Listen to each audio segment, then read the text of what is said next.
almost everywhere you go, there will be somebody who works in that place, whether it be a driver on the road or a utilities provider to do with fields and forests and whatever.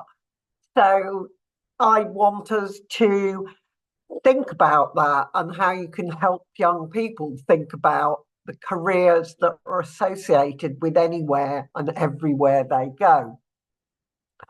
So by the end of this session, we'll have heard from a range of speakers. We have them from the Northeast, the Southwest, places in between, and doing a variety of different things. We'll hear about some resources, though I was putting together some slides on that for the conference and realised afterwards I have missed some out. So that is not a definitive list, but there are plenty out there. I want everybody, by the time this is over, if they aren't already, to have an awareness of the CDI Career Development Framework with its learning outcomes, and have an overview of some of the work-related learning or career activities that people are doing from early years onwards. And to flag up the fact that it is possible to credit your career programme using our nationally endorsed Career Mark Primary Award. So again, just get some pictures to show wherever the workplace is, there will be somebody working. You can see there the electricity pylons, the tractor, the aeroplane, there will be agriculture, you can see the lorry driver. So just think about that as we go through. Now, just a brief thank you at the beginning for all the speakers for agreeing to participate. There may be some time at the end of their session, which I will be keeping track of times, folks. So you'll get a 2 or 3 minute warning if you're towards the end of your section. We have a number of speakers. They may answer questions, but it's also worth putting questions in the chat and we can flag those up at the end. So our people are from an operational hub lead in Greater Lincolnshire here, the skills delivery manager, we have Alex. We have a junior teacher, but she is also at the moment seconded to STEM, Kate. We have a head teacher and consultant from the Southwest, John. We have a professor and director of a Northeast resource and research facility in Northumbria with Carol. We have my colleague, who I've put down for the purposes of today as being an entrepreneur and author from Lincolnshire. And we have, unlike the name on the programme, unfortunately somebody has been unable to attend, but their colleague Claire is coming, who is the lead strategist from We Are Futures, who we're going to share a little bit of information about. And I'm at the bottom there as an ex-teacher and a careers ed specialist. So without further ado, really, I want to hand over to Alex. You should be able to share your screen, Alex, and we hope you can get lots of things out of this morning and can put their thoughts in the chat as we go along.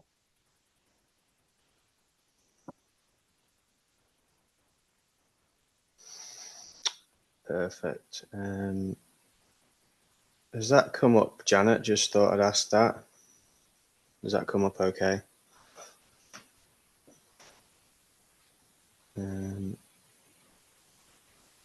Sorry, I can't see anyone. If someone can just pop on and say that you can see that, that'd be really handy. I can see it, Alex. Victoria. Thanks, Victoria. I did see you pop up in the chat. Yeah, good morning, everybody. Really pleased to be here to kind of open the conference. We've been working with Complete Careers actually for not just through our primary work that we've been conducting, but also through the Alex, secondary work. sorry, we actually can't hear you at the moment, so I'm not sure if you're muted, but we actually can't hear you, I'm afraid. No. Okay. You're coming over now. It's okay, Alex. It's working now. That's fine. Yeah, that's fine. Is that all right? Yeah, that's fine. Cool. Perfect. Thanks, Jenny. Morning, everyone. Really pleased to get the conference underway. We've been working with Complete Careers, not just through our primary work, but also through our secondary work. So thanks again to Janet for inviting me along. So yeah, a little bit about me. So I'm the operational hub lead for the Greater Lincolnshire Careers Hub. So I've been working in the careers space, and in particular Careers Hub now for the last 5.5 years. Primary is fairly new to me. We are working as part of the Start Small, Dream Big Department of Education pilot.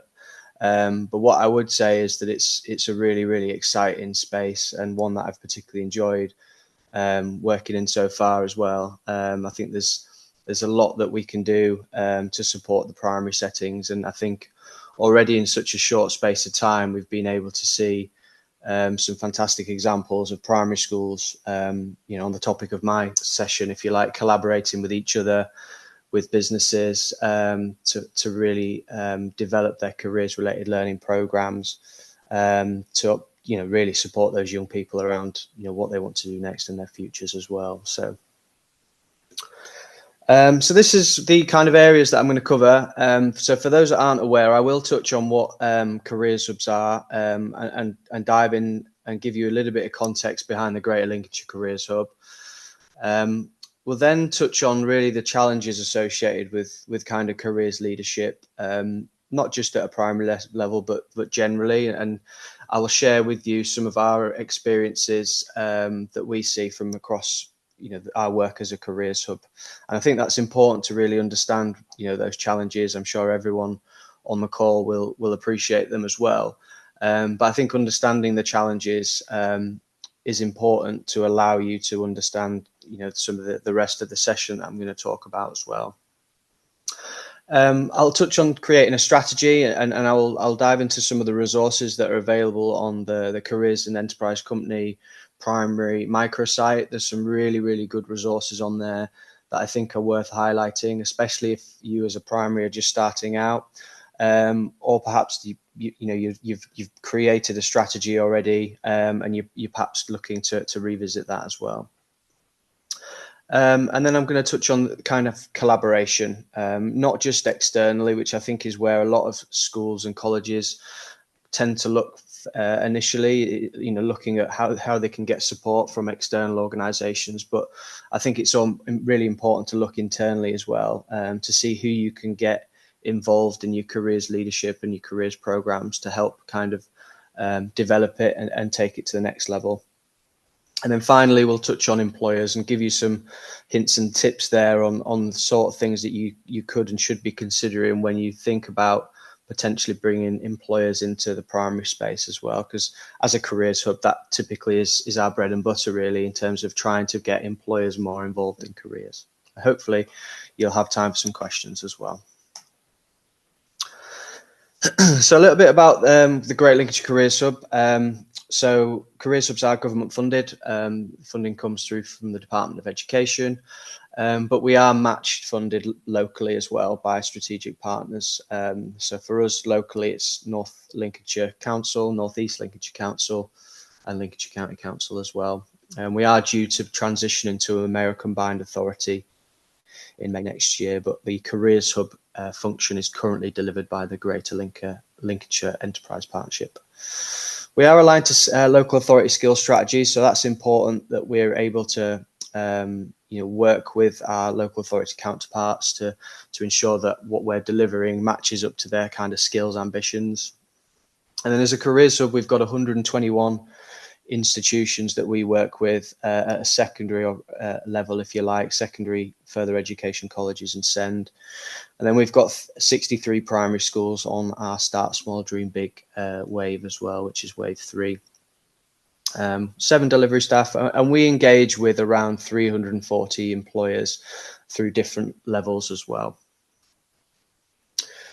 So this is typically our kind of priorities that we work to. I won't dwell too much on these because, you know, typically they are based around secondary schools, further education colleges and SEND, but it does give you an idea of the direction that we're asked and the things that we're asked to look at as a careers hub from Careers and Enterprise Company. So our priorities are split into 5 different areas: improving careers provision, supporting employer encounters, looking at amplifying those vocational technical routes. Disadvantage is a big focus and is very much so with our wave 3 of the Start Small Dream Big program, and then trying to connect careers to local economies as well. So they're the kind of aims that we typically work to. A little bit about our employers, because, you know, when we do touch on collaboration later on, you kind of get a bit of a sense of the different levels of volunteer that we have access to. So we have enterprise advisors. These are individuals or volunteers that are trained by ourselves and are typically matched one-to-one with schools and colleges. We have our given hour volunteers, which are more like ad hoc, if you like, an ad hoc support. And this is typically where when we ask volunteers to support our primary settings, typically this is our given hour volunteers that come in and deliver various activities to the primary settings as well. Cornerstone employers, which are a kind of strategic group, which are those logos you see there at the bottom. So quite the larger place-based employers that we work with. And there's also a self-assessment that employers can do as well to see how well equipped they are to do outreach into schools and as well. So that's a tool that Careers and Enterprise Company even are working with, and something that we've done really well with. So yeah, a few examples here, and I know you'll get the slides, but I think what I wanted to kind of showcase to you on this section is that actually careers hubs, regardless of whether they're on the Start Small Dream Big program or not, would be certainly a place for you to look for if you need some support with careers. Even if they're not on the Start Small Dream Big program, I'm pretty sure that they will try and support you as best they can to engage with employers at the very minimum, provide a bit of support. I know that's something that we were certainly doing before we had the Start Small Dream Big program. So just a few examples of case studies of things here that we've delivered over the last sort of 12 months to just give you a sense of some of the work that we're doing as well. So hopefully that was just a nice introduction really to Careers Hubs, and hopefully that's given you a bit of an understanding of what we deliver. And if you're not engaging or don't know necessarily who your Careers Hub is locally, it's definitely worth checking in to see, for a starting point, whether they can support with some of your ambitions moving forward. So I wanted to touch on the challenges next, really, and I think we'll all be aware of these, but I think it's important to really take a minute to kind of take stock of these. And I suppose for you primaries on the call is just try and get a sense of what your challenges are at the moment, and I'm sure a lot of these will kind of resonate. So we've got resource constraints typically, so whether that's budgets, I think time fits in here as well for allowing you to implement your careers programs. Potentially engagement, encouraging students to kind of get involved with careers related learning activities and seeing the value potentially. Awareness, keeping up to date with the wide range of career opportunities and industry developments. Everything moves so quickly. How as careers professionals can you keep up to date, especially with everything else that you've got to do, no doubt, within the school. Integration, ensuring that careers is kind of effectively integrated into the school curriculum.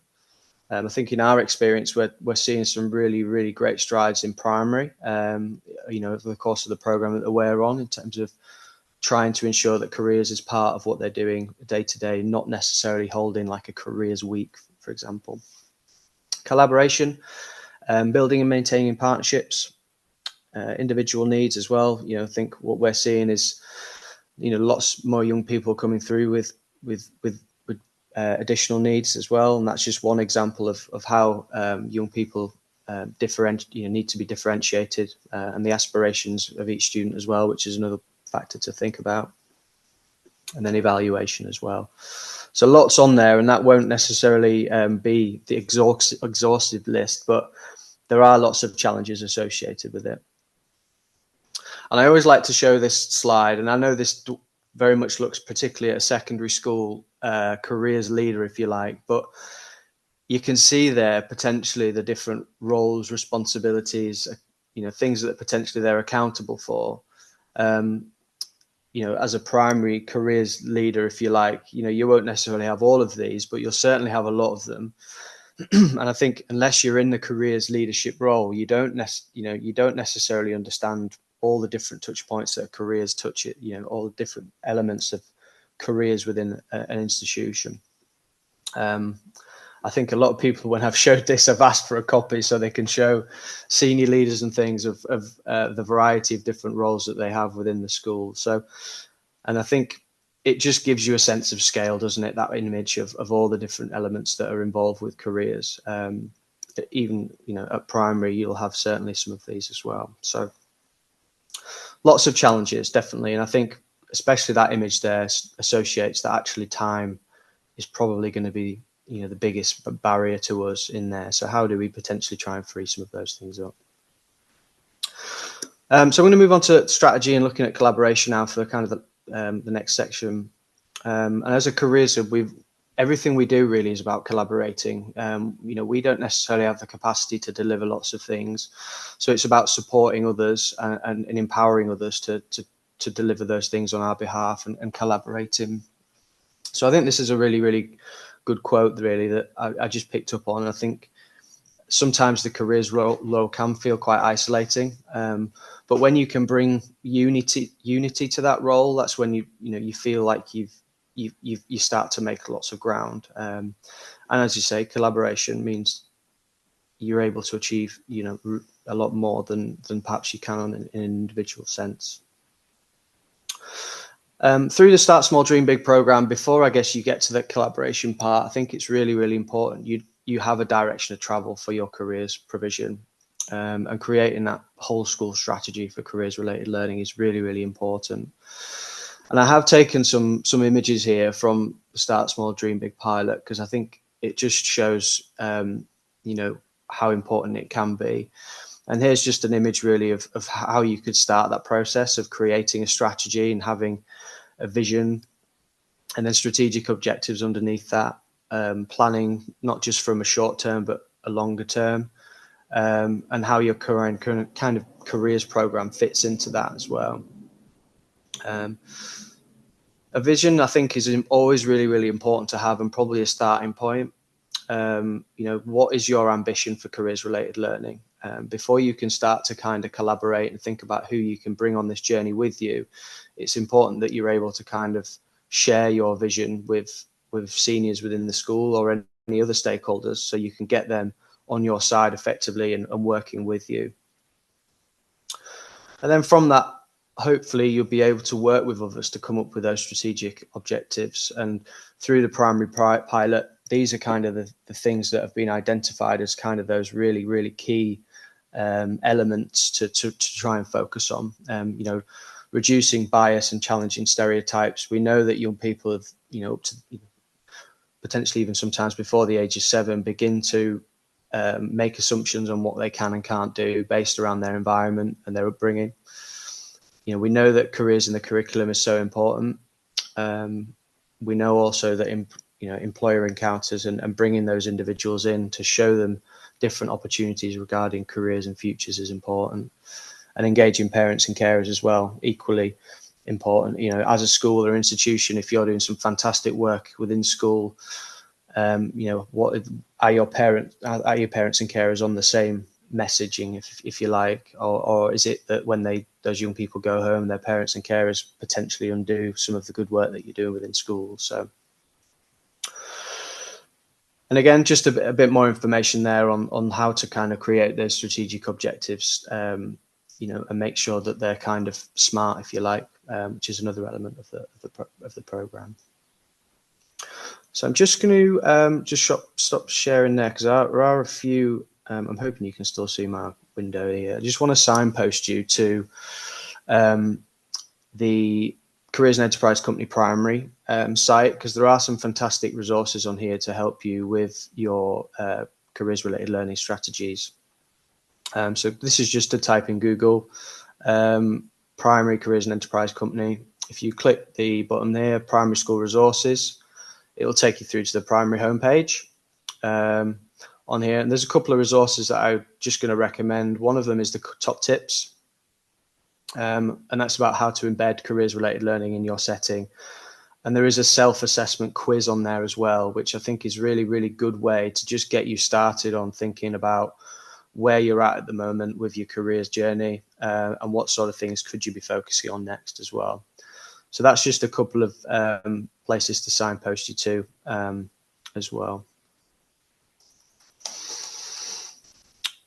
Great. So next section, I just really wanted to look at getting you to think about who your internal and external stakeholders are as well. And I would encourage you to do a bit of a mapping exercise really, is as an individual, as a careers professional in a primary, who can support you to develop your program, both internally and externally, with your aims, and how can you ultimately build capacity? Because, you know, as that diagram I showed earlier, it's challenging to fit everything in.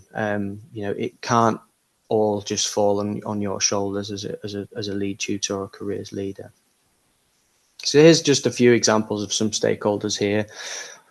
You'll have heard all of these, and perhaps, again, not trying to bite off more than you can chew, but perhaps maybe just focusing on a couple of these internal stakeholders as a starting point to understand how can you get some of or how can you try and work with these a little bit closer to help develop your aims and objectives associated with your program as well. Obviously, school leadership is one that is focused a lot on within the primary school pilot, ensuring that they're on board with what you're looking to achieve. Parents and guardians as well, who obviously play a crucial role. Is there something that you can do there with your parent and carers to help them understand a little bit more about the direction of travel that you're looking to do as well? So I think every school and institution is a little bit different, but I think it'd be really worth you having a look at your internal stakeholders to think about who you can collaborate with a little bit better. We did quite a good exercise at a secondary level, is where we kind of scored, or a few schools scored, each of these stakeholders in terms of where they see what they're currently doing with them at the moment in terms of how they're collaborating with them. And just a simple exercise like that can just allow you to, I suppose, hone in on one of these stakeholders and try and get a bit more from them and work with them a little bit closer to help your aims. And there's a list of external stakeholders as well. So again, local community, who's in your local area that you might be able to draw on for support. Government agencies, I think we would fall into that. Certainly encourage you to reach out to careers hubs, even if they're not involved with Start Small, Dream Big, to see what support they could offer. Educational partners, not-for-profit organisations, and obviously employers as well. So again, similar exercise there. Who are your stakeholders externally, and who could you engage with a little bit better? And again, what I'm not saying here is that you potentially try and tackle everything, because we know time is a challenge, but maybe just pick one that you can perhaps try and do a bit more with.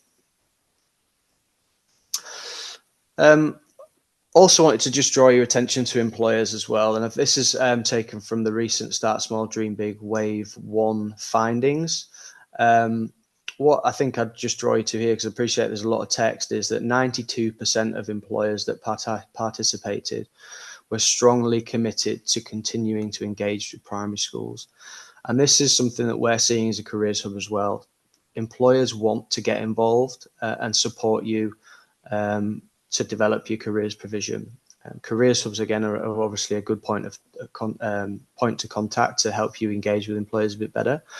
But we'd also encourage you as schools to have a look at what you could do locally as well, to think about how to engage more employers, because what we find is, generally speaking, you are pushing on an open door. Employers do want to help if you can make it quite easy to engage as well. Again, totally appreciate time is a real challenge. So we're not saying here that you have to come up with some real grand plan, but maybe taking small steps to engage some of your local employers. You know, if you have an engaged parental body as well, it might be worth asking and doing an exercise with your parents and carers to understand what employers they work for, and seeing if you can draw in some employers for that as well. But what we are finding is that you are pushing on an open door with employers. What works at primary, again, identified key 6 lessons for practice for careers related learning at primary. Number 1 was involving employers and parents as well. So really consider that as as a couple of stakeholders that you can look to try and work with. So yeah, just showing you there some of the evidence associated with engaging with employers in particular. And just some, again, hints and tips for getting started with employers and engaging to kind of collaborate. Again, I think it does start with that strategy. What's the needs and goals of your school? And trying to identify what employers can contribute towards. Highlighting the benefits of engaging with schools, such as positive community relationships and giving them a platform to develop future talent. Providing variety of different ways of engagement. So it could be careers talks, visits, job shadowing, mentoring. Give them options on how they can engage as well. Utilising existing networks, parents, current staff that you've got in there. Alumni is something potentially you could look into. I know we've seen some success locally with that, inviting former students back into the school. Involving leadership, again, that's kind of an undercurrent theme really, is making sure your school leadership are involved around the strategy as well as the vision. Regular communications, recognizing the contributions of, if you do get employers in, really celebrate them, thank them for coming in. That is really important. And what we're seeing now is that actually employers want to get feedback on their delivery as well. What's the impact been of the delivery when the employer comes in? That's really important. So again, just to reiterate, I appreciate there's lots of information on that page, but just what I would encourage you to do, if you haven't already, is just make a start, perhaps make a little bit of a plan, providing some small opportunities for employers to get involved. That's what I would encourage you to think about as well. So that's me. I'm just going to close my window and come back to the main screen so I can see the chat and things like that. But are there any questions? Hopefully that was useful. Thank you, Alex. That was really good. Does anybody have any specific questions they wish to ask Alex at this point? Oh, we've got one hand up. Is that Kate or Victoria? Please unmask yourself if you have a question to ask. Oh no, it's not a hand up. It's mine. What's it going in the wrong place? Mouse. Well, that was great. I think from that, I think collaboration is a really good theme to add for everywhere and everyone. And having a plan and direction of travel, involving your parents and carers, which is how I've been working with Alex quite well. And I think one step at a time is something I would take from that, Alex, as well. But you can't do everything all at once. It is a journey, and many primary schools have only just started that journey, yeah. which leads nicely, if you're there, Kate, and ready, into a school where they have actually been on the careers journey for quite a long time. Complete Careers saw this coming, if you like. I don't wish to say, but we were fairly much at the cutting edge when it came to beginning our primary work. And back in 2016, 2017, we started to create a primary standard, even before the CDI had put in place learning outcomes for Key Stage 1 and Key Stage 2. And Kate was in one of the schools that embraced this quite early on. And therefore, her school is now, they've been assessed. So they developed a program, they were assessed, they kept it going for 2 more years, they were assessed again, they kept going and another 2 years. And they're now one of our gold award holders. I think we only have 2 in the country at the moment, and Kate is able to tell us a little bit about it. So maybe you can talk about how your journey started and how you've kept it going, Kate. So thank you very much. Over to you. Absolutely. Thank you. Thank you, Alex. That was really interesting to hear more from a secondary perspective and be able to think about that from our primary roles. Right, I'm going to have a go at sharing my screen.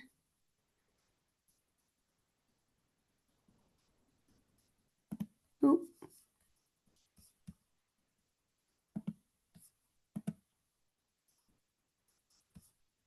I'm worried that it's not working. It's sat there at the back, but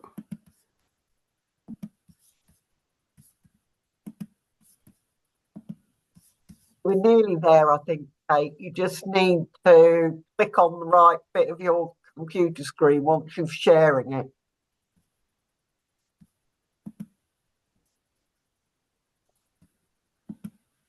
Can you see that?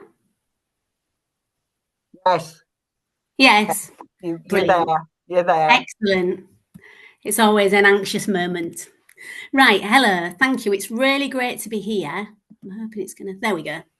At the Complete Careers Conference. Yeah, I've been working with Janet for a long time. Thank you, Janet, for all your help and support.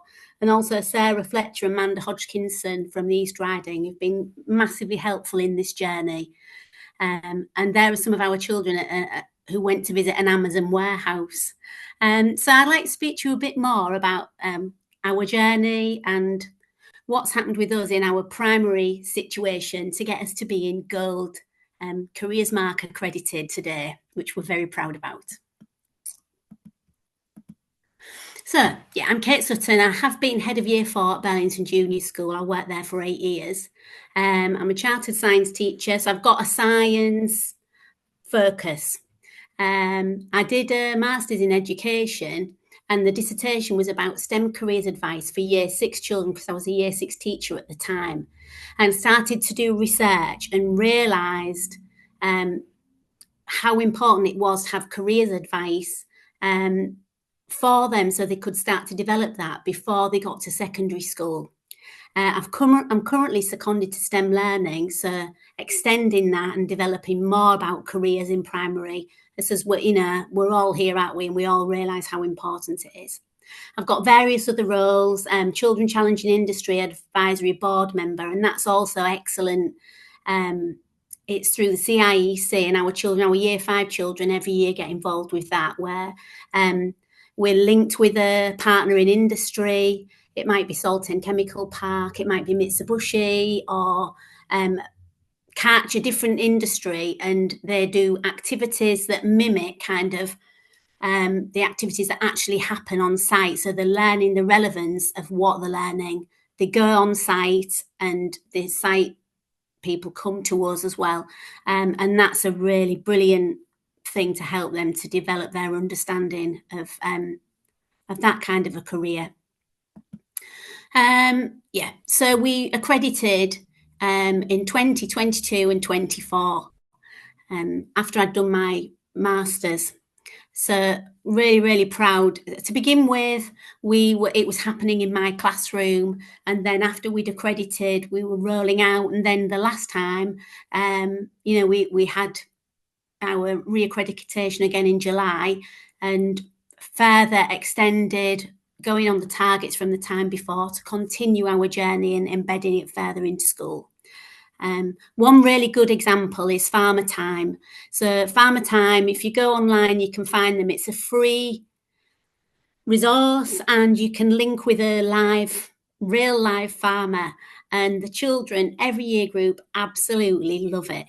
And you can, our farmers really flexible. We can get in touch with them whenever we need them, really, and they'll tailor what the link's going to be to match what the children are learning at school, or they might come in if it's a special occasion or a particular week in the school's calendar. Really, really brilliant. Everybody gets engaged. I know you'll get these slides at the end, so I won't kind of dirt on these, but this is our vision and principle for Careers Mark in school. So developing children's understanding of their characteristics and of different careers in the locality, linked to the things that they're learning. But I'll let you read that at your leisure at a point further forward. So as I mentioned, I did a master's and started to realise that not having careers ed at primary was a real hindrance, because children weren't getting to secondary, they weren't really getting the careers education that they needed. And that was one of the things that was stopping them engaging with science and STEM subjects as they got older. So this was a really great thing that we did, and it was through Primary Futures, which are another free resource. Look them up, they're absolutely great. You put the details of your school in, maybe a 50-mile parameter around it, and all the different professionals that you might be able to come into your school. The kids absolutely loved it. We had a cardiologist, we had the head of East Riding of Yorkshire Council, we had an archaeologist. Loads of different professionals came in. They did workshops with the children and they absolutely loved it. Sorry, flick forward there. Something else I just wanted to mention was I did lots of research, and this particular report, which is an OECD report called Dream Jobs 2020, really hit home with me. I would highly recommend just having a look at it. There's lots of other subsequent reports that they've done, but it really highlights where the labour market is going, where the gaps in the markets are, and the differences between boys and girls' aspirations, and really helps you to clearly think about what the actions you might want to take to help to work towards strengthening the market of future employees and future professionals. So some of the other activities and visits and things we've done, I thought it'd be good just to give you some ideas. So hopefully you might be able to take back into your own school. We managed to get the parachute regiment to visit school. Again, challenging stereotypes and breaking down barriers. And you can see a girl there who was absolutely enthused. They all tried some of their backpacks and things on. And just a window into a career. And one of the parachute regiment used to come to our school. That's why they came in, and so that was a really aspirational element of it. Really recently we've had the Royal Navy. Again, if you go on X, Twitter, there's often things like this that come up asking for schools to join in, and we've done that, and now the Royal Navy come in every year, and again, it's links the children can engage with and activities that they do, and just to help them to realise that there are these things out there. We're in a very low socioeconomic area, so they really look to school for help in this regard. Our Year 6 children do a whole unit of work every year called World of Work, where they learn about different professions within our community as well, because not everybody wants to go off or needs to or should go off to university if it's not right for them. That was Carol Davenport when I was on here. She's the person that helped me to understand that really clearly. Some children just want to know about the things that are local to them so that they can, gear towards those. And that always works really well. They pick the ones that they're interested in and they go and learn about those. Something further that we've found is really important as we've carried on our journey is really tapping into teachers. I know Alex spoke about this, but really engaging teachers and using their strengths is, it's a bit of a no-brainer really, isn't it, when they're your colleagues and your friends. Matt, my friend and Year 6 teacher, used to be a botanist before he was a teacher. And so, we had him talk about that with the children, and they were absolutely gobsmacked because they just see you as a teacher, don't they? They think you live in a cupboard on a night at school. So for them to learn more about him and to understand you can have more than one career in your working life was a really valuable thing for them. And as you can see, staff, they really love all the careers education that we do. The kids are always excited and buzzing, full of enthusiasm when they come back. But it's not something that's just happened overnight. It's been something that's slowly gathered over these last years. So from our recent report that we got in July, I just thought it'd be good to have a few comments. Children have had ideas like that robots will replace people for some jobs, or there might even be flying cars in the future, so they're thinking about the future. And Year 6 learners thought that there'll be different jobs related to technology, so they're really thinking carefully, maybe different ways of working, and that people need different skills, and thinking about things that are happening in other perhaps more tech-savvy countries like Japan. And, you know, we all know that AI is something that seems to be on the rise, and the government are certainly looking for schools and teachers to be using AI to reduce workload and in other careers as well. Here are a few other comments. I'll just let you look at those for a minute because I feel like my voice is just going on and on. So I'll just let you look at those for literally a minute.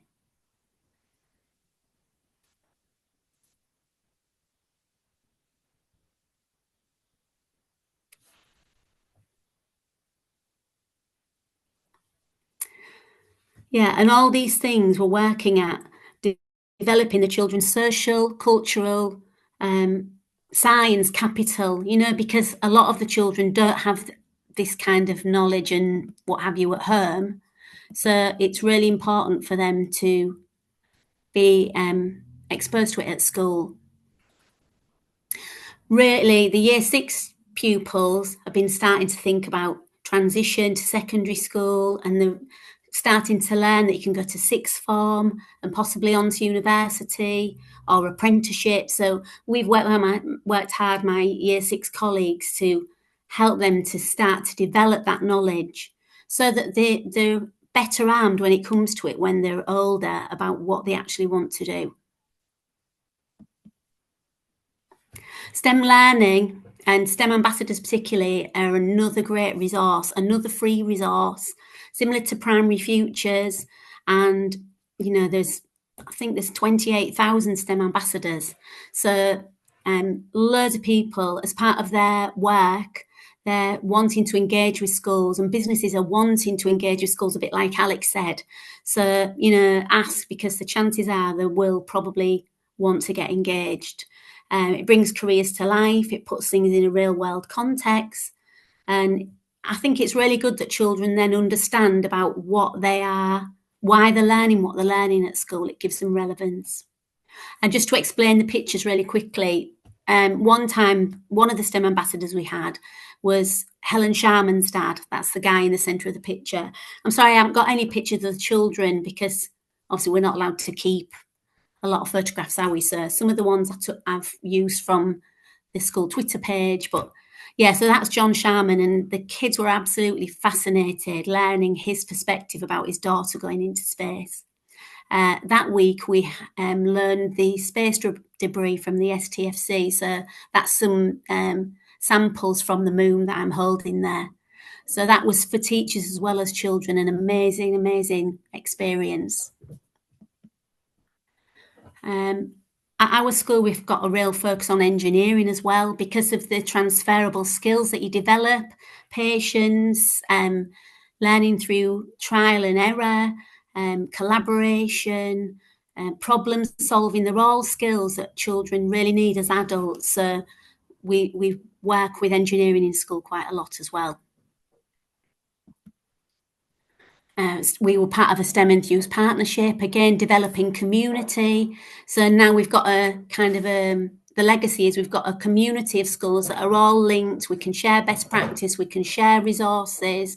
You know, if somebody knows, if we've got a visitor, we can send a group of children to join in with that activity. So there is strength in numbers. I think Alex mentioned that as well.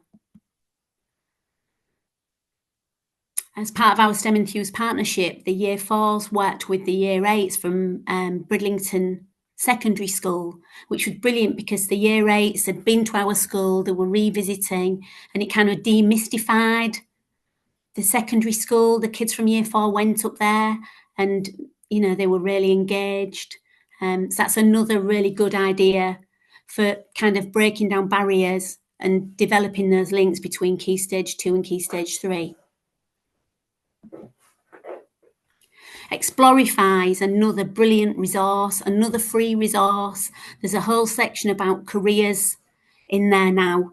And and there's all the information that goes with it. So you don't need to do any research. It's all there, ready, and you can just pick it up and use it. And it's so engaging, and it's a highly regarded resource right across primary science. If you haven't used it, give it a go.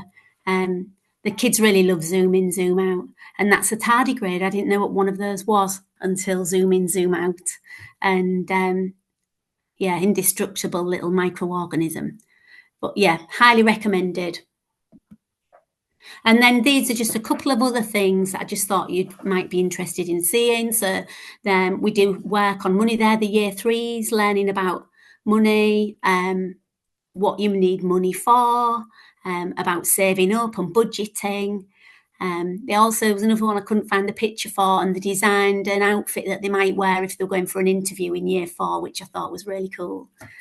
So just planting seeds really for them to be able to develop as they grow. We mentioned Farmer Time. This is just funny because it was the year 3s with Farmer Time. So year 6, we're asking about Brexit and what the knock-on effect would be for farmers. Year 3, we're asking things like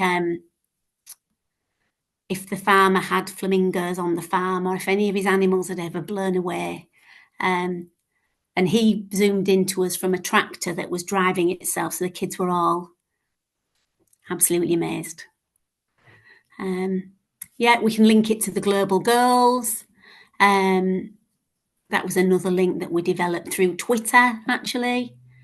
Career development framework. We were really, really proud that we were consulted about some of the elements of this before it was published. Highly recommend having a look at that. I'm sure Janet and whoever your supports are through Complete Careers would obviously signpost you to those, but very, very helpful as we've developed further in our journey.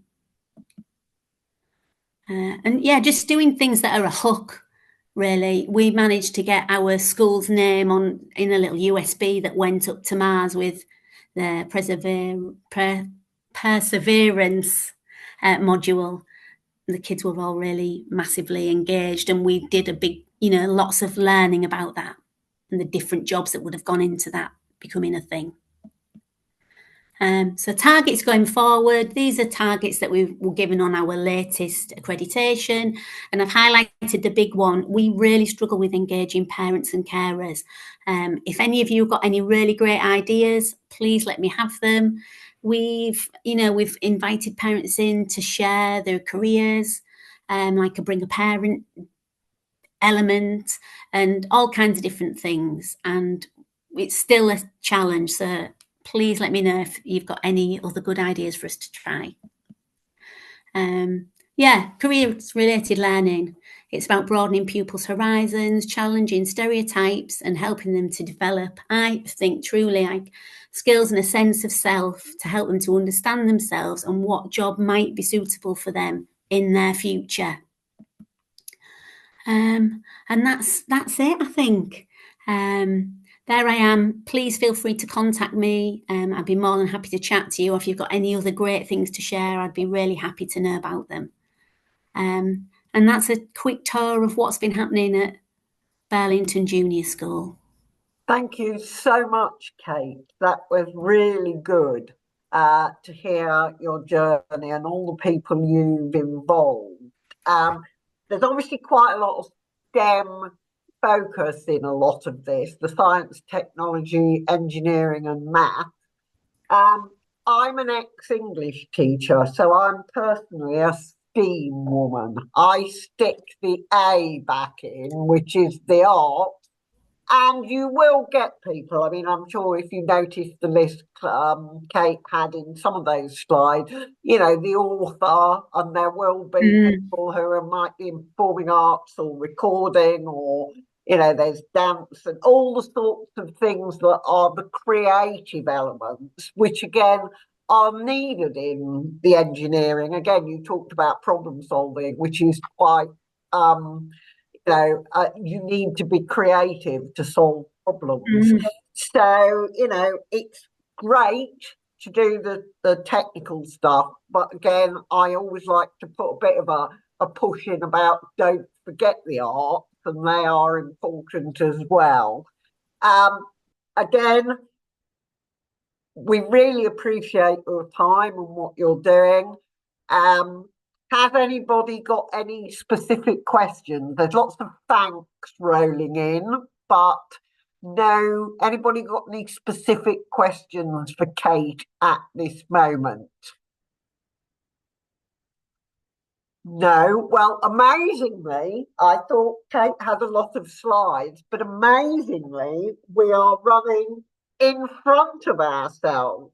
So, I will suggest that we now take a 10-minute screen break and come back at 10:42, because if we finish early, I'm sure nobody will mind, and that gives us a bit more flexibility after the first break.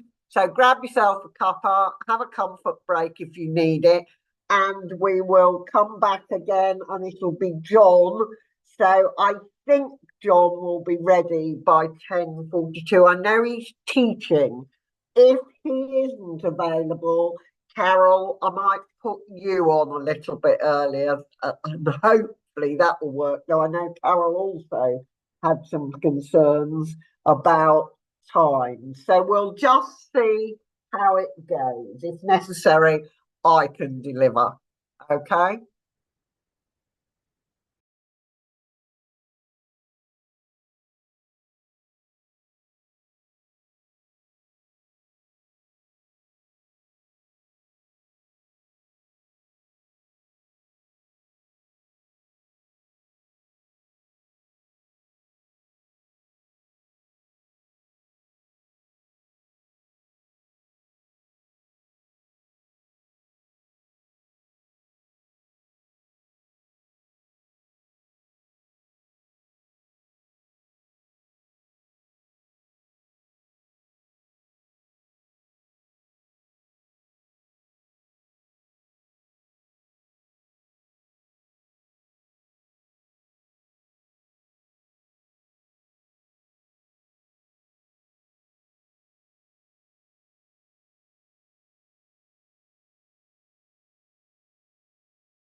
When you talk, I'll stop sharing.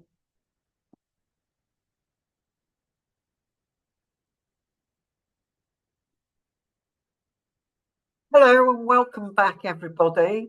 I've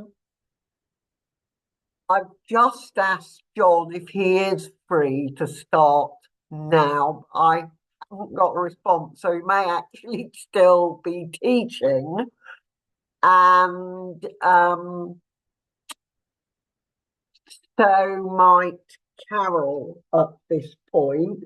I was interested, it sounds like Carol is one of the inspirations that Kate had. She must have taught on the MA, I think. So as we seem to be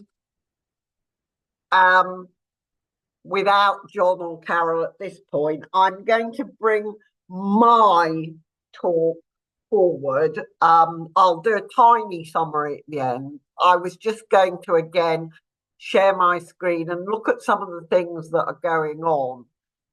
So hopefully people will just put things back a little bit. So now I want to start from this slide. So talking, wait a minute, slideshow, that needs to go away.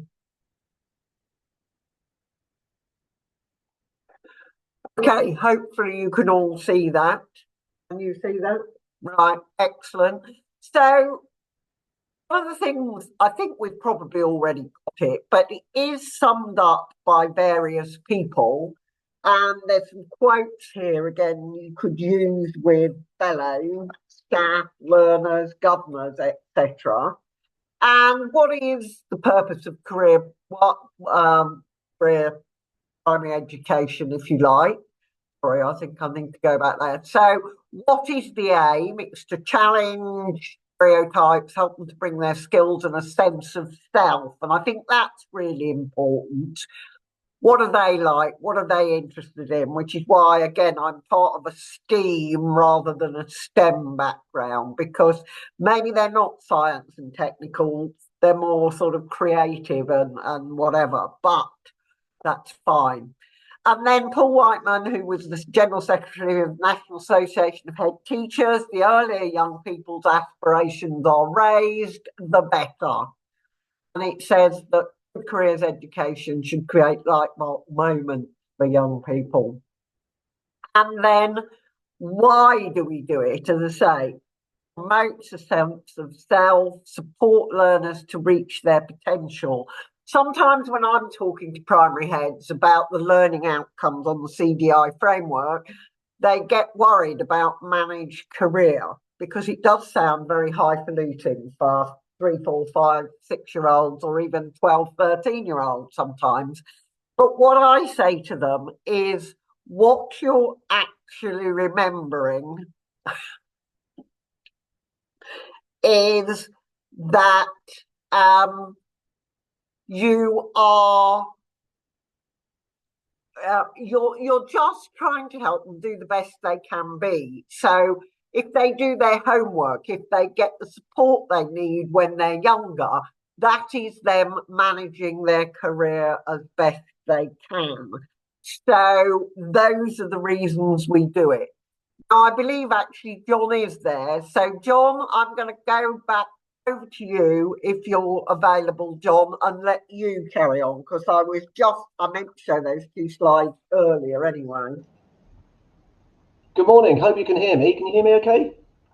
Yes. Lovely to see you, Janet. And hello, everyone. Thank you for inviting me, Janet, along to this. This is fantastic. I'm sorry I've been dipping in and out a bit, as is the world of a head teacher. I've been teaching this morning. But anyway, lovely to be here.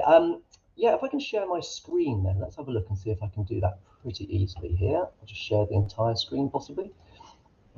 Right then, let's see. Hopefully, technology being what it is. Can you see? Let's have a look. Give it a second. Yes, I can see your screen. Great. Can you see it enough? Because I'm aware that I might have had 2 screens open at once. Can you see it enough, or is it not enough? it's not a full screen. I can still see you on the, I think that might be better. Is that better? That's it. Excellent. Excellent. Thank you, John. Excellent. No problem. No, thank you for inviting me. And actually, lovely to see everyone this morning. Yeah, I'm a head teacher in the Southwest, passionate about career-related learning, and have shared and been to a number of conferences over the years. So it's lovely to be invited. I'll probably prelude this with the point that I wouldn't say by any stretch we've got it completely sorted. I'm still learning as I go, which is why I love coming to these conferences. And so there'll be plenty of ideas that I'll get from other schools as well. So this is certainly not an overarching exemplary example, but I just want to share with you some of the strategies and things that we do at my school and the way in which we kind of embed the approach to career-related learning through our day-to-day work, I guess. So we are a small, relatively small primary school in the southwest of the United Kingdom, as you can see there. And as with many primary schools, brings its own challenges, a very mixed catchment. Very much in the area I work in, it's very ex-mining community. So there's a lot of unemployment around, but then similarly that's matched with a lot of white-collar workers, if that's the right way of describing, and similarly other industries. So it's quite a mix in my school. And what I've always been interested in, as is the thread of this conference, is how I not necessarily raise aspirations, because I would say that children by default, as we already know, have high aspirations, but just widening that view, giving them a chance to see what else is out there. And something we're particularly doing at the moment is thinking, okay, so if it was that you have a high aspiration to be a footballer or a YouTuber, we don't say no to that. We don't say you can't be that.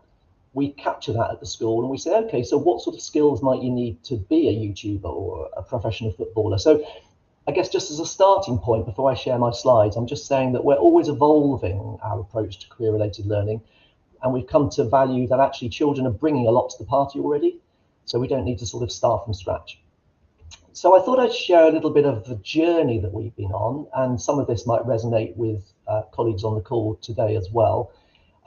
It's probably been 5 or so years since we really started with earnest thinking about careers in primary.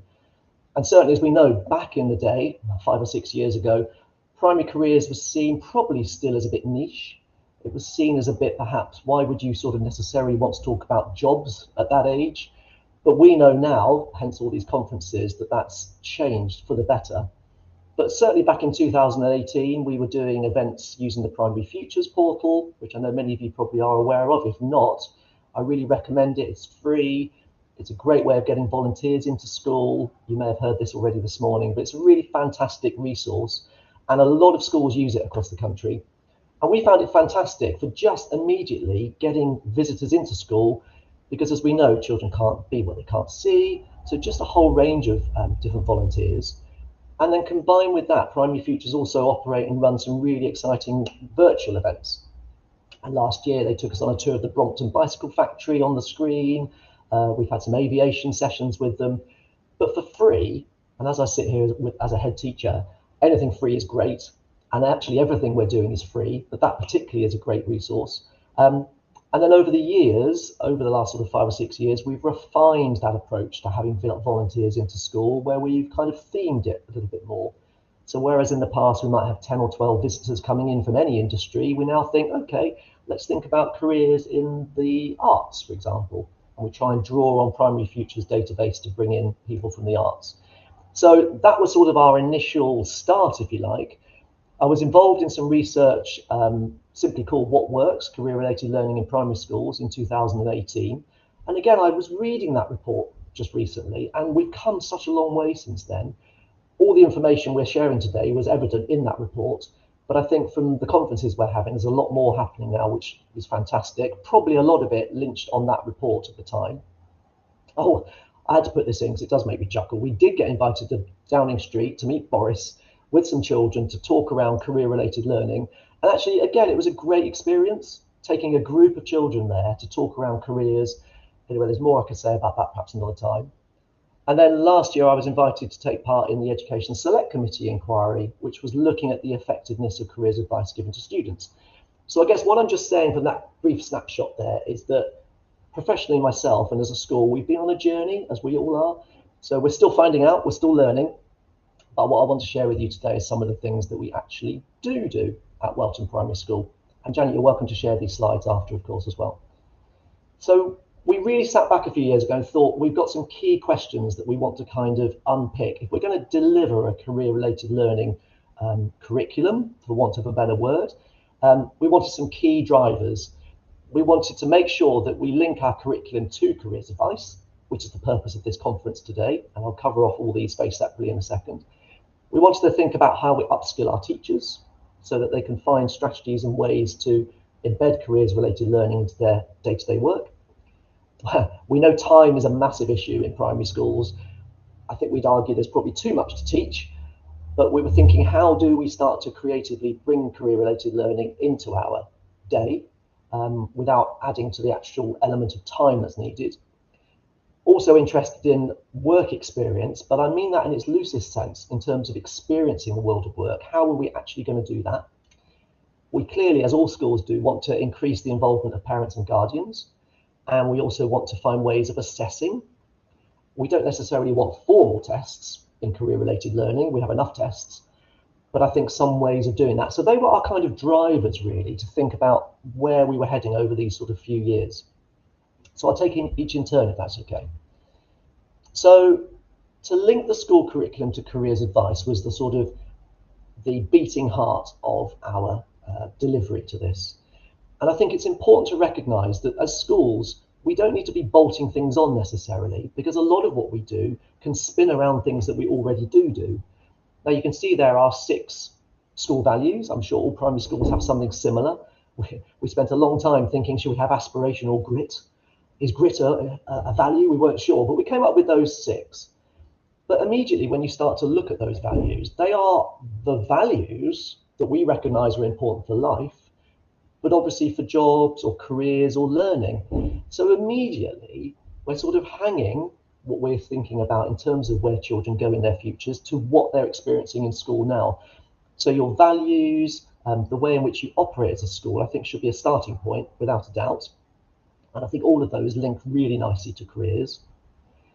We also then thought, okay, there isn't the time, but how do we manage to get the career learning into our day-to-day teaching and learning? Well, actually, I put in there, we recognise day-to-day light touch. And by that I mean, within our delivery of lessons, there's that little lens that our teachers have all the time. They just keep it spinning, thinking, so who might use this in their job? So let's say we're doing some maths or history. Who might actually use this to find the area of a rectangle in a job? Now, we don't do that all the time because you can end up finding that takes over the lesson. But actually, in a powerful sense, what that's done is it's given context to the learning, because children are like, actually, I get it. I understand that someone's got to design a football stadium. And actually, yes, they are going to need to know how to find the area of a field or whatever. So although that's sort of quite a simple example, you can start to see that we recognise that actually embedding career-related learning in its simplest sense doesn't need to be more than just talking about it and linking it to the curriculum. The excellent byproduct of that is that the children then can see in their future learning that if it's something they're interested in, they see value in the actual learning process that they're taking on. And therefore they're remembering more because they're linking it back to the careers and jobs they might do. So actually we found that light touch in curriculum learning has been, to some extent, probably the most fruitful process that we've embedded with zero cost. Now, linking curriculum to the leadership of curriculum in primary schools is, as we know, paramount. And there was a desire from subject leaders to make sure that they're committing to developing opportunities for career-related learning in their curriculum areas. So not just as a light touch byproduct, but there is actually, each subject leader has a strap line in their intent statement that says they will use the curriculum to help develop future careers, develop learning, develop aspiration. So it's almost like a mission statement. And that in itself has raised the game for our subject leaders to recognise that when they're doing, looking at the curriculum itself or concepts, drawing it back to what is the value of this for the future for our young people. And that in itself, again, simple, is almost like a mission statement. And so subject leaders now have that lens when they're thinking about the curriculum and how it's going to impact children in the future. Now, I know this is going to come up or may have even been mentioned before, but actually we're beginning to use the concept and idea of thinking like a scientist or a florist or a aviator. We're on that journey still, but I think what we found is when we're starting to think about the concepts and skills that children need to learn in curriculum areas, they learn it, but they're not joining it up so well at the moment. So we're thinking to step back a bit further and think, so in science today, we've got our key scientific knowledge that we're learning. That's the facts of science. But we're also going to think about how does it look to be and think like a scientist? Two actually separate ways of viewing things, but really powerful. That second one is really powerful because then through that lens, children are thinking, okay, so I might need to, as a scientist, keep my information really clear and organized on a piece of paper. I need to do some fair testing, all the stuff that we know of. But you can start to see that that sort of STEM sentence of thinking like a in itself is a nice way to promote particular careers and how you might need to get in that mindset. Again, that's an early step for us. And I think you might hear a little bit more of that later from some of our speakers, but I'm really interested in that. And it certainly is showing some fruition. Of course, our PSHE curriculum, without a doubt, is covering economics. And as you can see from my short snapshot at the bottom there, it's about providing children with the opportunity to be prepared for life and work in modern Britain. So our PSHE curriculum, yes, we use lots of great resources, there's lots out there, but we make sure that that element of economic jobs and money to some extent is involved in that, included in that. And then we also felt that, and this links to the Primary Futures work as well, but also our community, if our career-related learning curriculum, I use that word loosely, is going to be as effective as possible, we need to make sure we're looking outwards because we can only see so much within our school. So any advice I'd say is to look at your geographical location, think about what your children actually are experiencing in their lives, and then think, what are they perhaps missing? And try and draw on that. So we are additionally looking at further afield. We connected with some schools and places abroad, just to try and give our children a wider view of, well, global Britain, I would say. That's the busiest slide I've got, so the next aren't quite so long as that. But as I say, we'll share this, and I think that was our sort of key sort of link through how we're going to get our school curriculum advice to be really focused on career learning. As I mentioned in the previous list then, so one of the key drivers is to make sure our teachers are on board. Well, actually, as we all know, it doesn't take a lot to sell career-related learning because actually we get it. As teachers, we understand it. So we obviously needed to make sure there was buy-in from staff and any colleagues in school, but actually it wasn't difficult. But certainly as a senior leader, I think there does need to be a named person in the primary setting. It might be over a couple of schools, and that there's a high priority for this in school improvement planning, so that there's an actual desire to improve and make career-related learning part of the web and weaving of the school life. I think to not have it in a school improvement planning as a priority would be a bit remissive, because we all know how important it is, so that needs to be sort of in black and white. I think to upskill teachers effectively, it's all about getting out more, isn't it? It's about networking these opportunities, getting teachers involved and getting staff involved in these opportunities. We're in a large academy, which is great because we've got that network opportunity, but I think we should always be looking to share good practice. And I think that's something that we kind of probably do naturally, but we mustn't forget. And then there's the training. So as you'll see in a couple of slides on, there's some elements of career-related learning that we needed to kind of just upskill ourselves in and see value in. So our professional development meetings and so on would include quite a lot of that. So you can see that in itself is quite simple to write, but it's probably quite deep in its intentions, I would say. As I say, I've covered some of these off already, really. A couple of the slides probably match up a little bit. But in terms of increasing the time available to deliver career learning, we felt that there should also be an opportunity to develop the bespoke skills for careers learning. So although the first three bullet points there we've already covered, the third one, now if I click on this, I hope it will load up.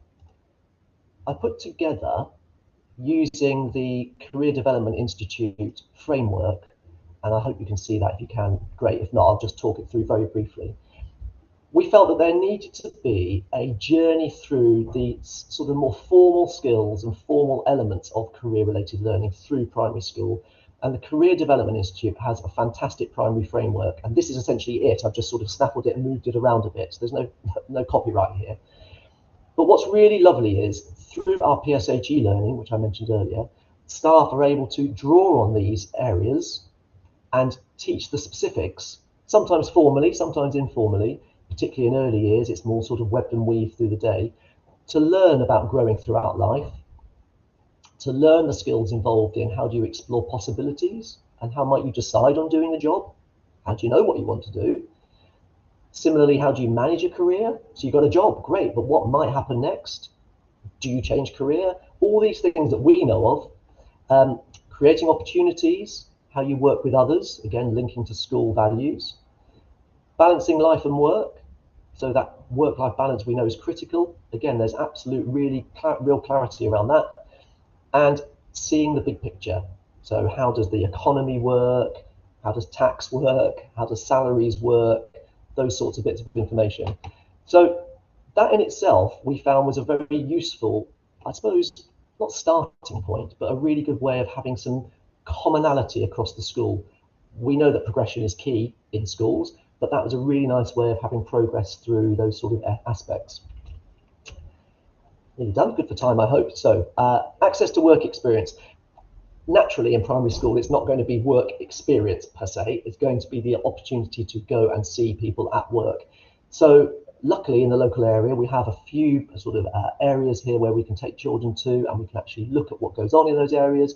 Yes, it's more the usual sort of practice places, the shops, the sort of offices, areas, places of religion, all the things that you would do probably anyway, if you're fortunate enough to be able to get places easily, sports centres, but using those opportunities to talk about the people who work there. So if the children are going swimming and they're going to the leisure centre, well, let's have a quick chat about the person on the desk and what they have to do, and the person who's teaching the swimming. So, oh, tell me, how did you get to do this job and what were you interested in at school?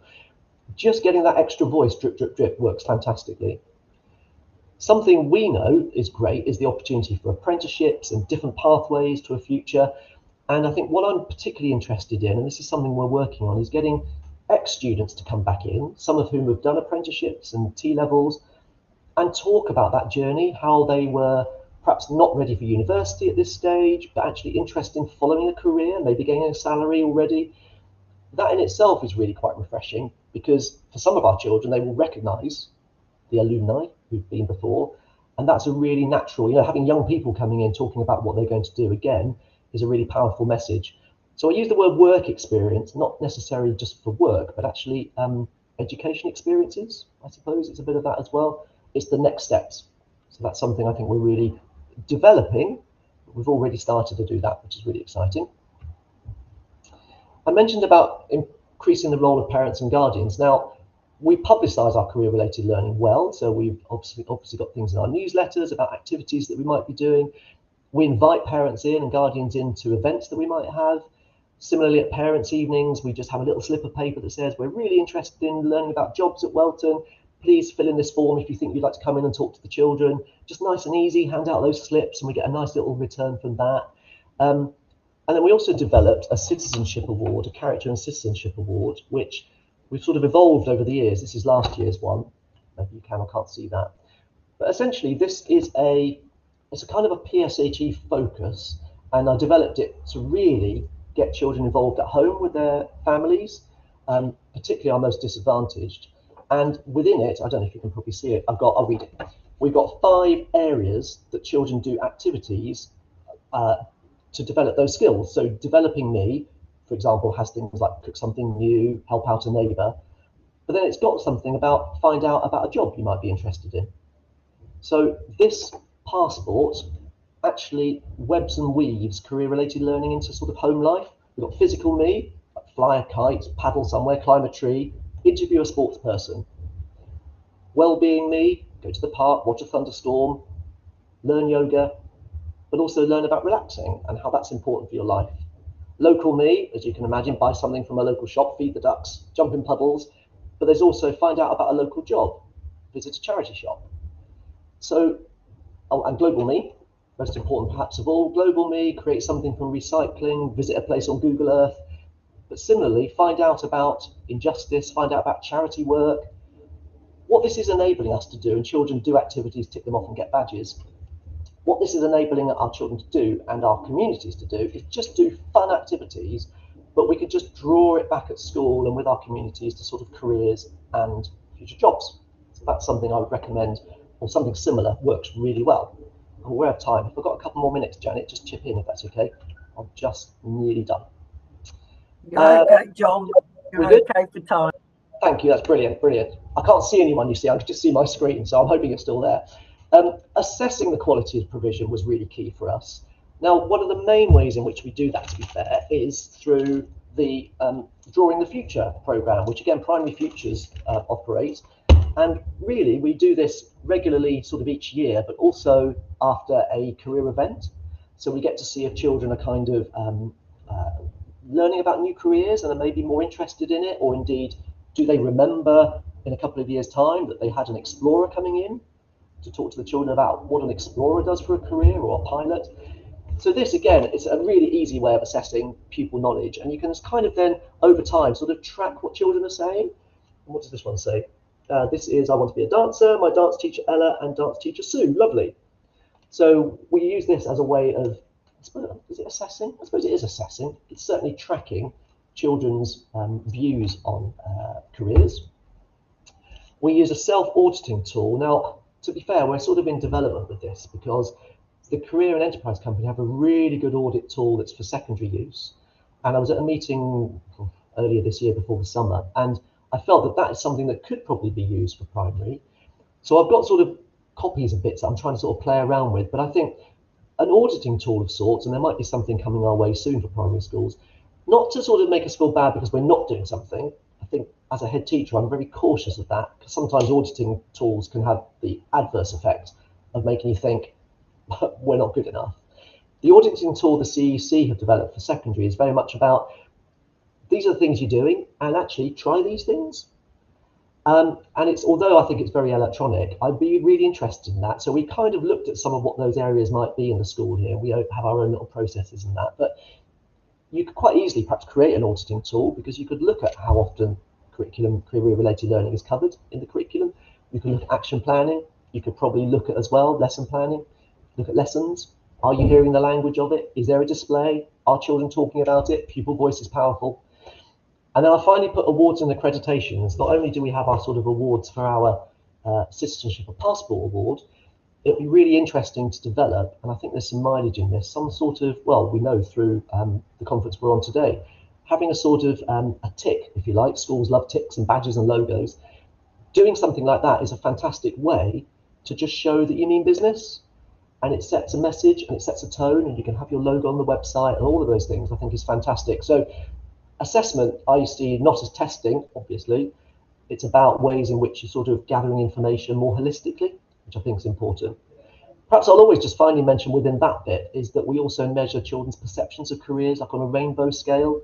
Again, it's very much sort of judgment based, but see how children feel about their futures.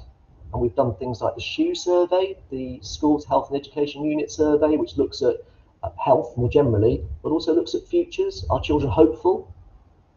Do they have hope for the future? Do they know what they want to do? So that sort of idea of a rainbow, I suppose, is quite helpful, looking at where children feel they might be. Do they feel bad about the future, good about the future? All of those things embrace our sort of package, I suppose, of assessment. So next steps for us as a school, more personally, I think we do need to, I'd be really interested in tracking and seeing where our ex-pupils end up and go to and what they do. That's not as easy as it sounds. We have good relationships with our secondary schools, but I'd be really interested to hear how they, what sort of career paths they followed, or educational paths, and is it something that we've impacted? And as a very quick aside, I had a little girl in year 4 a good few years ago now. She's probably even left school, but she came from Slovakia, didn't speak much English. In fact, turned up to school, was achieving, so say, and that was it. But once we'd had a career event focused on the STEM subjects, she was so motivated that she asked her family to buy her a pneumatic arm, robot arm that you had to make. And without knowing this at the time, she'd gone home, got this really great kit, which I don't think was too expensive, and then filmed herself, like as a stop go, building it, which she then put together as a little film and came into assembly, and she shared it with the robot arm. And it was one of those magical moments in primary schools that you just want to capture, where this little girl who, for English as an additional language, probably didn't really say boo to a goose, was suddenly sharing in front of the whole school what she'd done based on the inspiration she'd had from visitors. And then I know that she went on to secondary school because she was really interested in STEM and all the sciences. In fact, she even said to me, why can't we make houses out of plastic? Because there's so much recycling that needs to be done. You know, she's really thinking about it. I know from her secondary teachers that she thrived at science. I wouldn't have known that if I hadn't have done an event of some sort to really motivate her. So just as a quick aside, you can see sometimes the power of it, and that was visible, but there's going to be other children who are impacted in their futures as well. More exit surveys in year 6, perhaps. I think a few surveys just to get people perceptions on where they want to go, what they want to do would be helpful. More drawing over time. We do this each year, but I think we probably could do more of that. And as I said before, getting people to come into the school. I've also shared some photographs there, which just show some of the examples of people coming in and some of the examples of things we've done. I think it's really powerful that we have named career leads in all primary schools. I think the development of career hubs for primary is coming to fruition to some extent. I think within academisation, that's probably something that could maybe happen a bit easier. As I said, keep it focused on school improvement plans, and potentially there should be a careers-related learning leader in academies who've got responsibility for primary and upwards. There's kind of that whole, not just secondary Gatsby focus, but a whole journey through. And I think that's all the things I've said. That's just an overview of bits and pieces, just skimming. There's lots of links on there, which when I share, you're welcome to click on. I don't know if I've got time to show that. Let me just come out of it. In fact, I'm going to press, this is brave here, Janet. I'm going to press this. It's a short 2-minute photo video of some of the things we've done. If it works, great. I don't know if the bandwidth is going to work. Let's see. Just give it a chance a second. Hopefully, it might be a bit glitchy.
Thank you for that, John. How long is the video? Do you know?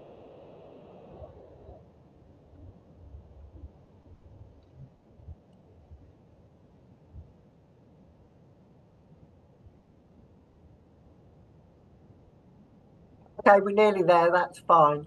I'll leave it. It's obviously useful.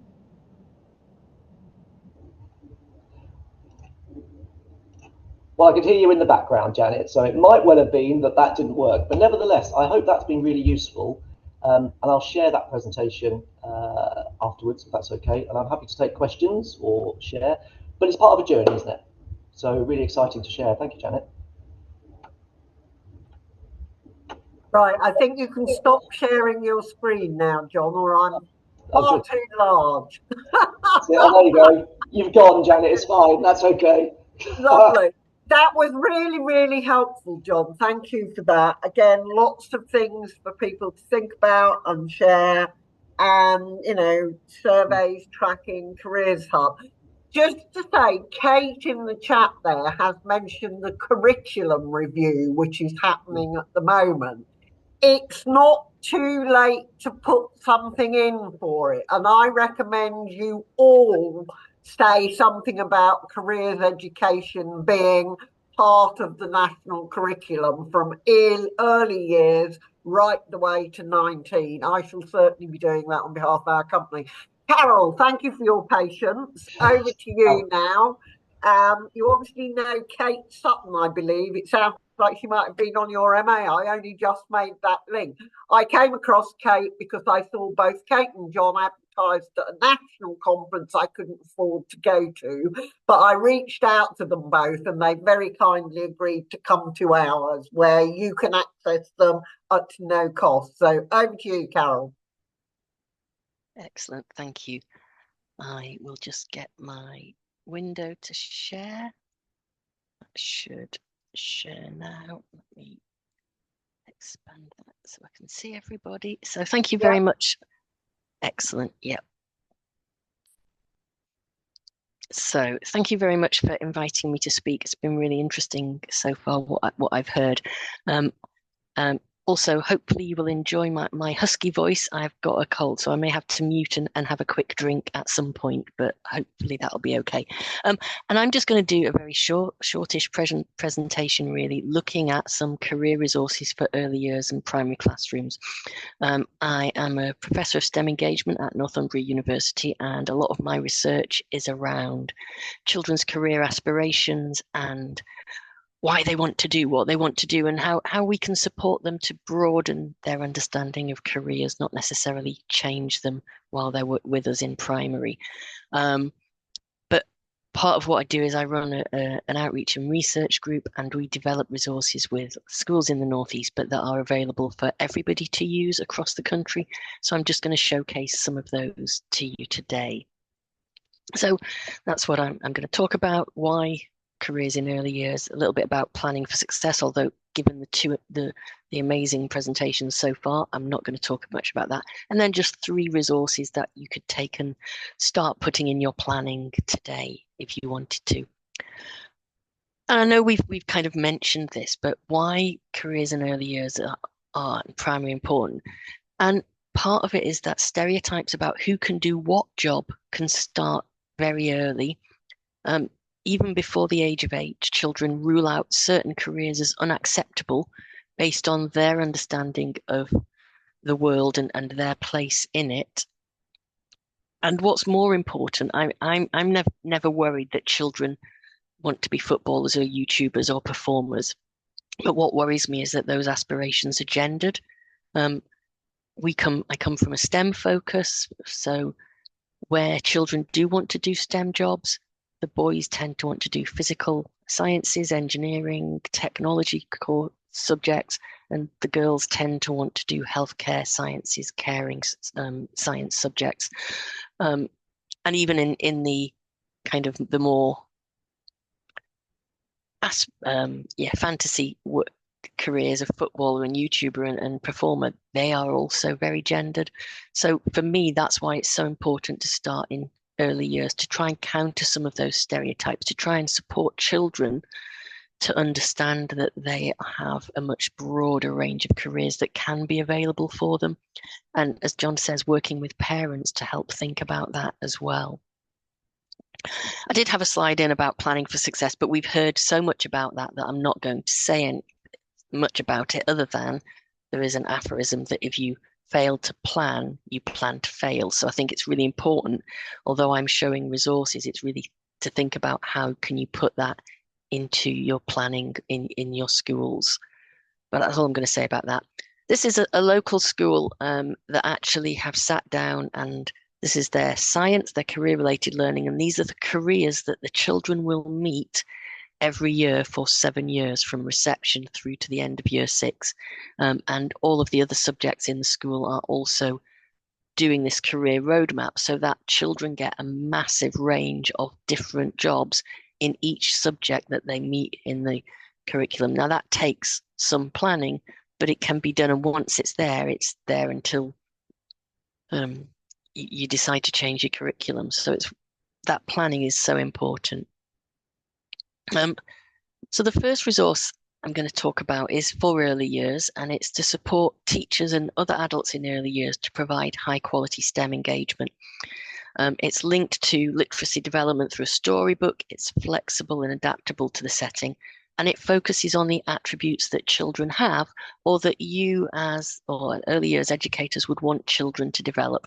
It is award-winning. We won the Educate North STEM initiative of the year last year, and we're currently shortlisted for a BET award, which is a technology award. So it's got some credibility behind it. And it's a really flexible resource. There are 10 different careers, 10 storybooks. There are 30 child-led activities, provocations. There are 30 adult-led activities. There are 10, or there will be 10 family storytime activities. So it can be put into however you organize your early years settings, because we know that early years settings are very individual and very different from other early year settings. There isn't that sort of strict curriculum that you find further up the primary school. So it's designed to be as playful and as adaptable as early year settings themselves. As I say, it's free to use on our website. And these are the attributes that we use for the early years children. We want to support them to be curious, collaborative, to work together. We know that's so important in those early years, to learn to get on with the other people in the class, to be creative, to be observant, but particularly to be resilient. And I think post-pandemic, that's a really important characteristic for our children to have. So we focus on those, and each career will be linked to one or two of three of those careers. So I'm going to give you the links to these websites at the end, the resources at the end, but do have a look, and also I'll share the presentation, so that'll give you the links as well. But all of these resources are available on our nustem.uk website. Moving into the sort of primary age, the other resource we have is called a curriculum careers tool. So one of the things that a lot of our partner primary schools say to us is that, you know, I can think of like doctor, nurse, what have you, but how do I get a broader range of examples of careers? So we have a database of about 150 different jobs, which are sortable by national curriculum topic. So this works from Key Stage 1 through to Key Stage 3, actually. And so when teachers are planning a topic, they can click on it. So this one I've got is highlighted animals, including humans, which you can hopefully see. And we've got a range of 10 different careers there that you might not have thought of. We have got the ones that you think, you know, but we've also got a herpetologist. Well, you know, there's bound to be a child in your class that's interested in reptiles and frogs and the like, and the same with biology. So we bring in a whole range of different careers. Again, it's flexible and adaptable. I want to make sure that it can be used by teachers, and it's focused on the attributes. So what does that look like in a classroom? Oh, thought I should put up the attributes. So for primary age children, we use a broader range of attributes. There are 15. I would say you don't have to use these if you're a skills builder school. They fit talking to children about jobs and the attributes they need or the skills that they need to get jobs is valid. But we've done some research on this about skills that STEM professionals might need. And so it's 15 of those developed with primary school teachers as well.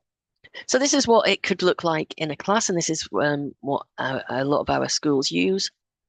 So we have the career, we have a little bit of information about the career, we have talk about the attributes, and we have a picture. This happens to be my colleague, Kate Winter, who is a polar geologist, goes and studies ice flows and geology under the Antarctic.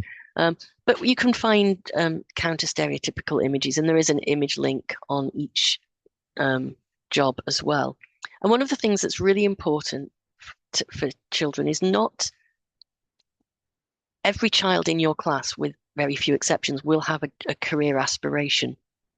It might not be realistic. It's those footballers, YouTubers, doctors potentially, but it will be real for that child. So if you then say, would you like to be a geologist? The child will go, well, no, I'm not interested in that because this is what I want to be.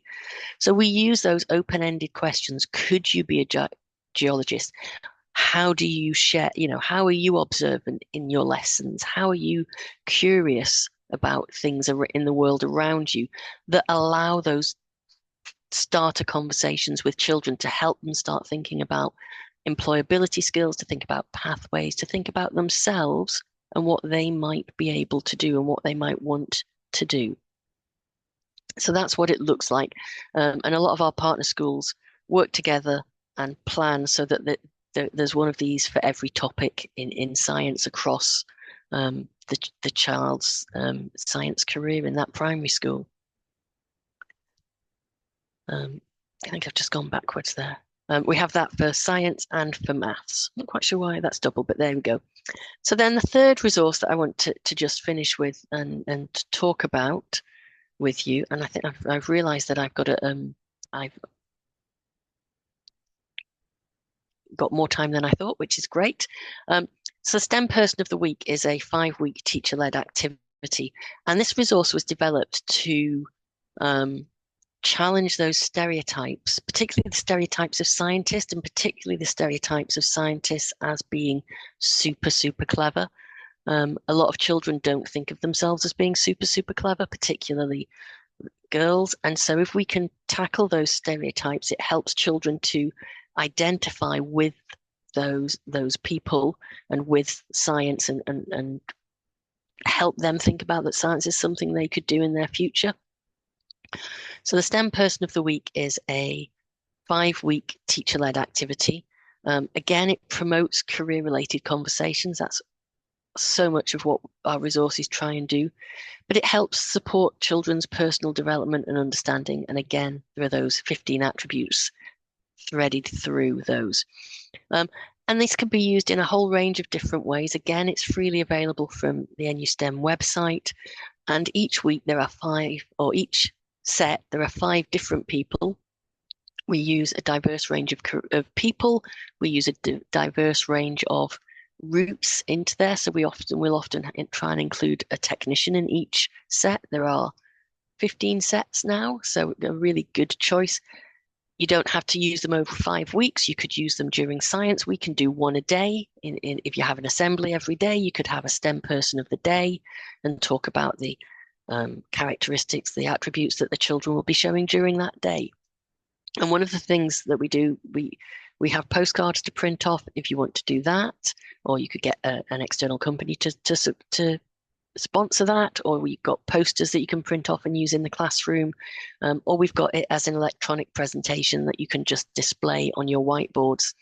And one of the things that we encourage teachers to do with their children is to ask the children to identify how they show those attributes. And you can see this, these questions here. So like Farnoosh, who is our mechanical engineer, a child is good at planning to make sure they finish things. How have they done that? How do they do that in their schoolwork? How do they do that in their home life? And that would link in really nicely with the passport John has just shown us. How are they hardworking? How can they be better at being hardworking? So it's very much about not just talking about the job, but talking about how you would do that job, how you would develop those skills. And as I say, if you're a skills builder school, or if you've got a list of other attributes and characteristics you want your children to develop, it's very easy to link those careers, those attributes to different careers as well. So as I say, I have got the links to those. We do work with local schools. We have a network, which I haven't got the link on there, but I will include a link that you're welcome to sign up to, that we highlight resources, represent a career of the day. Because for us, it's so important that we can focus on developing children's breadth of career aspirations. I don't think that you can potentially expect to see children go from having, I want to be a footballer to I want to be a physiotherapist. But it's really important that they know that actually there are other careers in the things that interest them, because young children's career aspirations are very much focused around the things that interest them or the jobs they see day to day. So as schools, we can broaden those jobs they see on a day-to-day basis, but we can also show them that when they leave primary school, when they're starting to think about the career choice, the qualification and then the career choices they're making, that they can still have a job in an area that interests them, or they can still take the skills that they've developed in that interest and use them in a job as well. So it's really, really important. And we want to make sure that we can empower schools to support children in that way. We have got a little bit of time. I'm just going to give you a little bit of reflection and chance to put some questions in the chat. I see that there are some questions, so if you I'll have a look at those and answer any of those if they are relevant. But just have a think about, based on what you've seen so far, what I've presented, but actually what everybody else has presented, what are you going to change? We're going to have a little bit more time at the end of the session to think about that, but what will you change as a result of what you've heard today? And I'll just check the chat as well. Thank you very much, Carol. Yes, we're getting people putting in resources. I think Carol's right. You know, sometimes it's all about raising aspirations, but I think it's also very important to broaden horizons. I remember when I began to get into the world of work, and I don't know that any of you will have ever seen it, but there used to be a big book called Occupations that career guidance professionals have. And it must have thousands and thousands of jobs in it, some of which we've never really heard of, but they're all real and they all exist. And the danger is that, as you say, you know, we talk about the NHS and we think doctors and nurses and maybe radiographers, or, you know, not very broadly, but there are jobs out there, and it is about expanding learners' ideas and making links. And as you also say, Carol, keeping them involved in an area of interest, but making them realise maybe they need backup plans. When we deliver careers education when people are in secondary school, there's always the idea that there should be a plan A, plan B. And again, using alumni and role models. I mean, I was interested to hear on the radio today, or yesterday, Gary Lineker, who many of us will know, perhaps as when he played football, because he did for many years, but more may know as the man who talks on Match of the Day is finally giving that up. Now, whether he will have another career, we don't yet know, but obviously the footballer led to the commentator, because again, you may want to be a footballer, but you can't do that beyond about 35, I reckon, because you're not good enough. So, any other comments that people want to make? I've just put a couple of links in the chat about the National Career Service Explore Careers, which is brilliant, and the NHS Careers website, which is also amazing. The challenge, the reason, you know, we share those with primary schools, but the challenge is then there's so much, it can be quite helpful, which is why that with the sort of the careers tool, we thought, right, let's simple this down. But you're absolutely right, Janet. It is about broadening career aspiration. When you ask, you know, if you categorize children's career aspirations, they're actually all really high. So it's not that they've not got high aspirations. They are very limited, and also they don't know how to get there. And so some of that is about, you know, our work in primary school is so much about supporting and helping that career exploration. Yep. So, yeah. Yes, or exploring the possibilities, as it's now called in the CDI learning framework. You know, I do think that's helpful. Brilliant. Thank you so much. Thank you. We've managed to get a little in front of ourselves again. So shall we now go for our break? 11:36, come back at 11:46. I'm pretty sure John Ambrose is available then.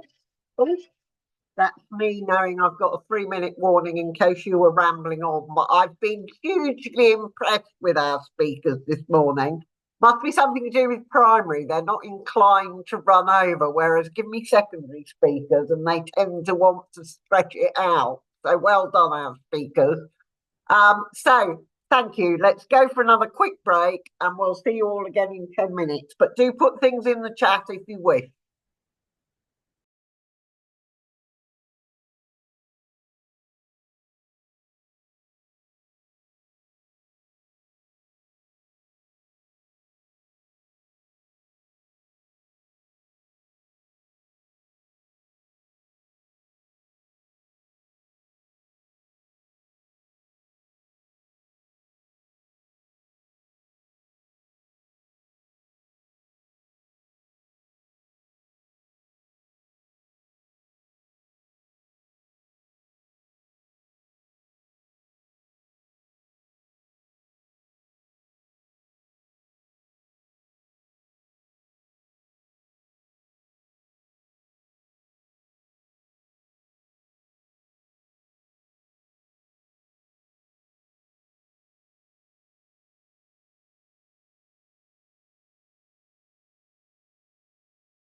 Welcome back, everybody.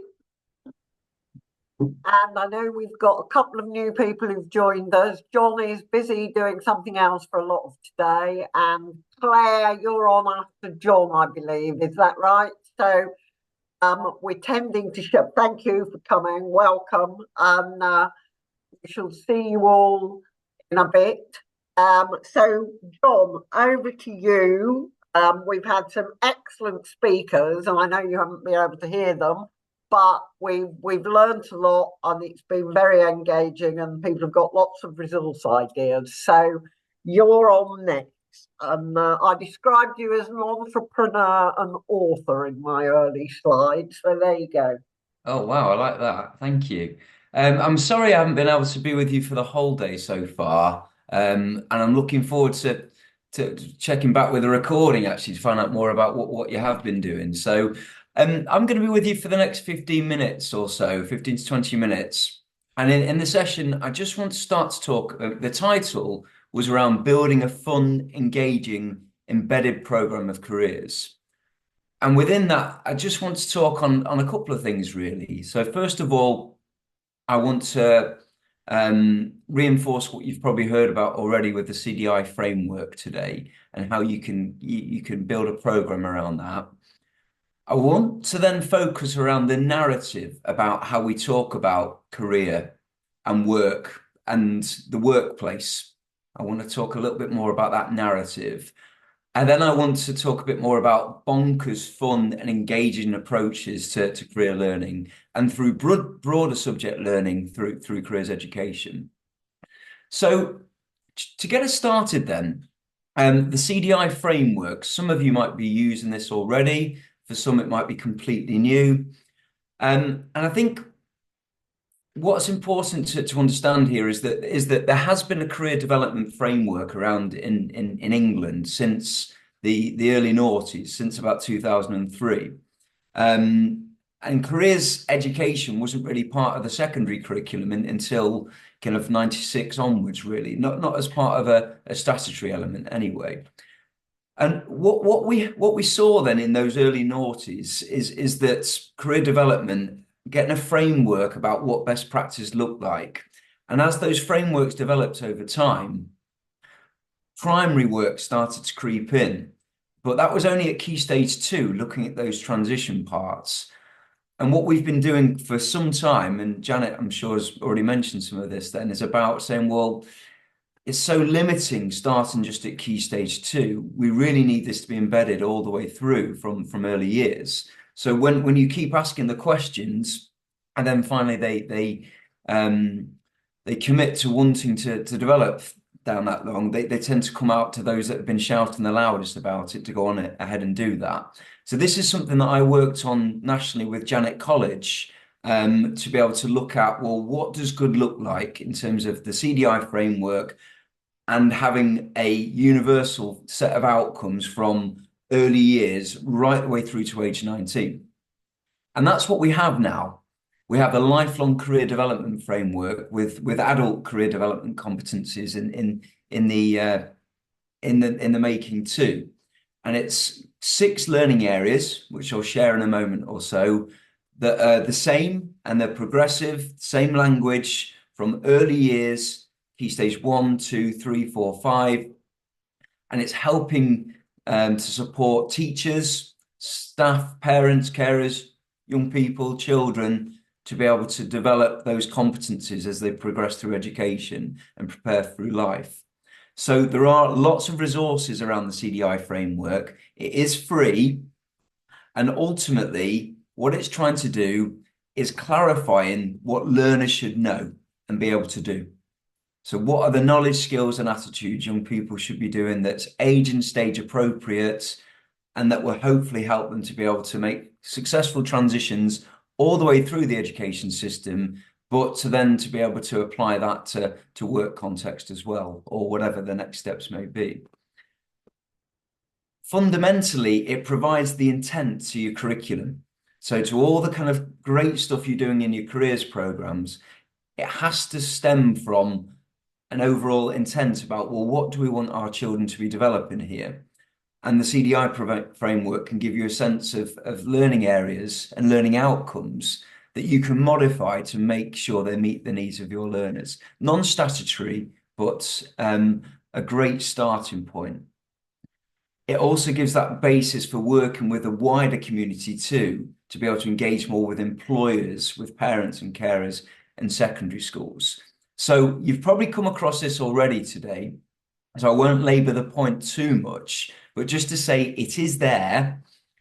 It is incredibly helpful as that starting point to make sure that all the career activities you're doing are underpinned by a strong sense of intent and aims and outcomes about the knowledge, skills and attitudes that you really want your children to be developing. And these are the 6 learning areas. So growth through life is all about that sense of self and understanding strengths, areas of skill, development, curiosity, values, all those things that are important to them. Exploring those possibilities and trying to broaden horizons and raise aspirations is really key to that, as is managing career, creating those opportunities along the way, and then just getting more curious about what does that balance look like with work and life, and what kind of other things going on in the world are going to be really important to career development too, and how do we see the bigger picture there. So some great stuff there, loads of resources that support that. It's all free and it's all through the Career Development Institute. So if you type in CDI framework, you should get to the page where you should be able to see the primary version of that. So again, it's about setting, starting with the intent, and once we know what type of things we want to be developing and supporting our children with through the careers program, it then becomes about how can we do this in the most fun and engaging way. And I think really we've got to, as a society, I think we've probably got the narrative wrong around careers and work. But what we can do in our own school is really start to see if we can change that narrative a bit with our own staff, but also making sure that we present it in a really fun and positive way to children. And I think what I mean by that then is we talk about work all the time, perhaps with children. We talk about homework, we talk about schoolwork, we talk about housework or chores around the house and things like that. And it's always connected with work. And the problem is that therefore, when you talk about it like that, it's never going to be as fun as playing with toys or playing on video games kind of thing. So I think there's a real sense about changing the narrative and letting people into this huge secret that we're packaging up here, that work doesn't have to be dull and boring. Adults are going out there every single day, having an amazing time, changing the world kind of thing and doing some incredible things. And I think that's really important to get a sense of that narrative then. So what would it be like to be the Prime Minister? What would it be like to set up a 2 or 3 working week or 2 or 3 day working week to explore things like universal basic income or other things like that? What could you do? What do police officers get to do? What about designing computer games or building robots and things like that? So this is part of people's day in, day out work and environment every single day. And people are going out there and having an absolute blast. And it's really important that children get to understand that it doesn't have to be a negative connotation with work. It's also fascinating as a concept, work and career development and the workplace, and it's an alien concept in many ways to show people about, well, what did it look like many years ago kind of thing? Some of the most important jobs could be about getting people up to go to work so that they can power your homes, lighting the streets, racking the bowling pins back up and that so that you can play. So you can have some real fun by sharing some of these jobs that would just seem absolutely alien to a lot of people these days because of how technology has advanced. And also some of the ones that are doing more of a resurgence, like perhaps I think a lot of people now are switching to getting fresh milk delivered again at home. Why is that, and what does that mean? It's also having fun looking forward then to thinking, well, if that's what it was like then, what jobs now will people in 20 or 30 years' time be looking at to think, well, what, that was a job? Really? You know, so how do we make that connection? And how do we have an eye forward to think, well, what does the future of work look like? And get people quite excited about some of the prospects there. So that kind of really, especially that narrative part around kind of like exposing this big secret that people are going out and having a great time, was really the premise for why myself and another partner at Complete Careers, Mark Wilkinson, some 10 years ago now or so, you know, started to think about a different approach, a more bonkers approach to the world of work. And this is where the idea of the Bonkers Book of Jobs was born, really. Back then we called it Crazy Careers until the publisher helped us to come up with a more catchy title. But it is about presenting work in a fun, engaging way. It's about telling stories about how police officers will use tasers and get to drive really fast cars. It's about making sure that people know that accountants probably brought down the most notorious gangster of all time, kind of thing. That's what tripped up Al Capone was his bank accounts and things, and his accounting. Beauticians get to wax hairy people and inflict a lot of pain, kind of thing. So we talk about 6 jobs in each chapter, and we've got chapters on the smelliest jobs, the scariest jobs, the weirdest jobs, the most disgusting, the coolest, and the most stupid jobs. And that's not jobs for stupid people. That's more about, you know, the jobs with the most stupid job titles that mean something that we'd probably recognize with a more day in, day out kind of title kind of thing. So we had great fun writing this. We were delighted when a publisher took it on. And it's something that we think presents work in a really fun and flavouring way, but still striking through to be able to broaden horizons to 36 different jobs, to bring in some self-awareness and some Holland kind of personality types within the book as well, and to be able to start to challenge stereotypes and to be able to raise aspirations. So here are a couple of jobs that are in the Bonkers Jobs. We've now got QR codes attached to most of them too, so they can go through to watch free videos and also to find out more fun and engaging facts. So I just wondered in the chat, can anyone represent what bonkers job this might be that's from the book? So just give you a second, see if anybody pops up with an idea in the chat. So we've got some kind of farming background here. But what are we farming? Let's have a look. Got an agronomist job. Agronomist we've got in there. Or an environmentalist, and somebody's put a worm farmer. Ah, well done, that person, Joe. So with a worm farmer. It's close, it's a maggot farmer. Big business kind of thing. So it's described as a disgusting job, but the reality is it probably isn't, and it can be quite a rewarding job as well, and quite a lucrative job. But, you know, to find out more about that, you'd need to read the chapter, of course, and to watch the video that stems from that. Just give you one more. What about this one? What's this one representing?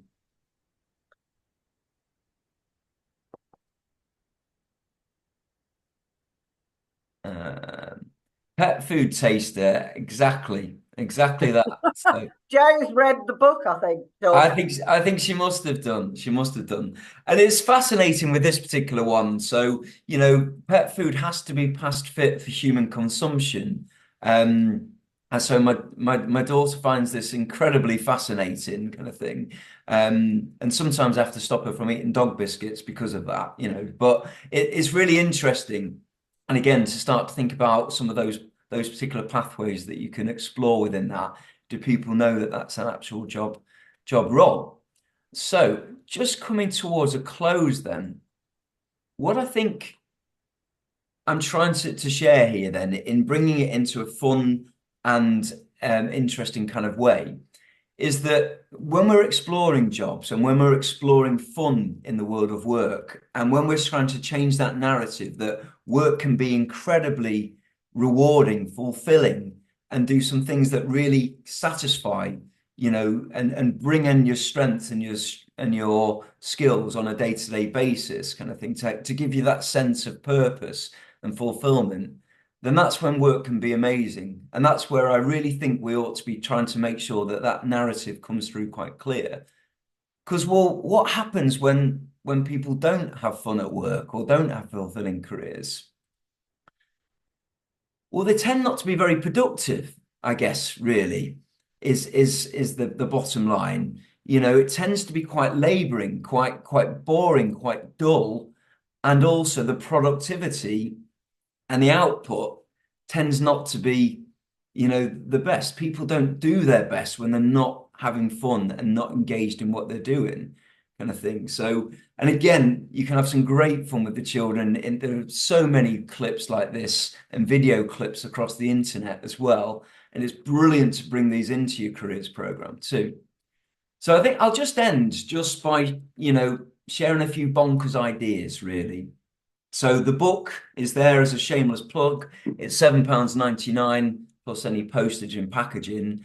We've also got a deal now with the publishers where we appreciate it's expensive to buy a book for every person and every class, kind of thing, but you can have the PDF, which you can buy for £85, and you get the whole thing there that you can photocopy as much as you like.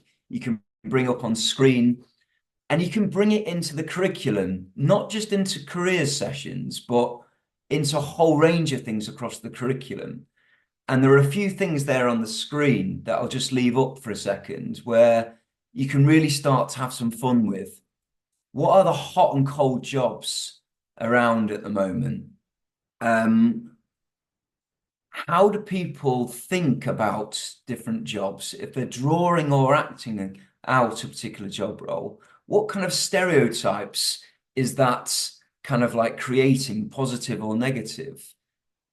What about being a resource investigator and thinking, well, what does it look like in 2050, and doing, you know, a bit of a research piece then about what could some of these future jobs look like?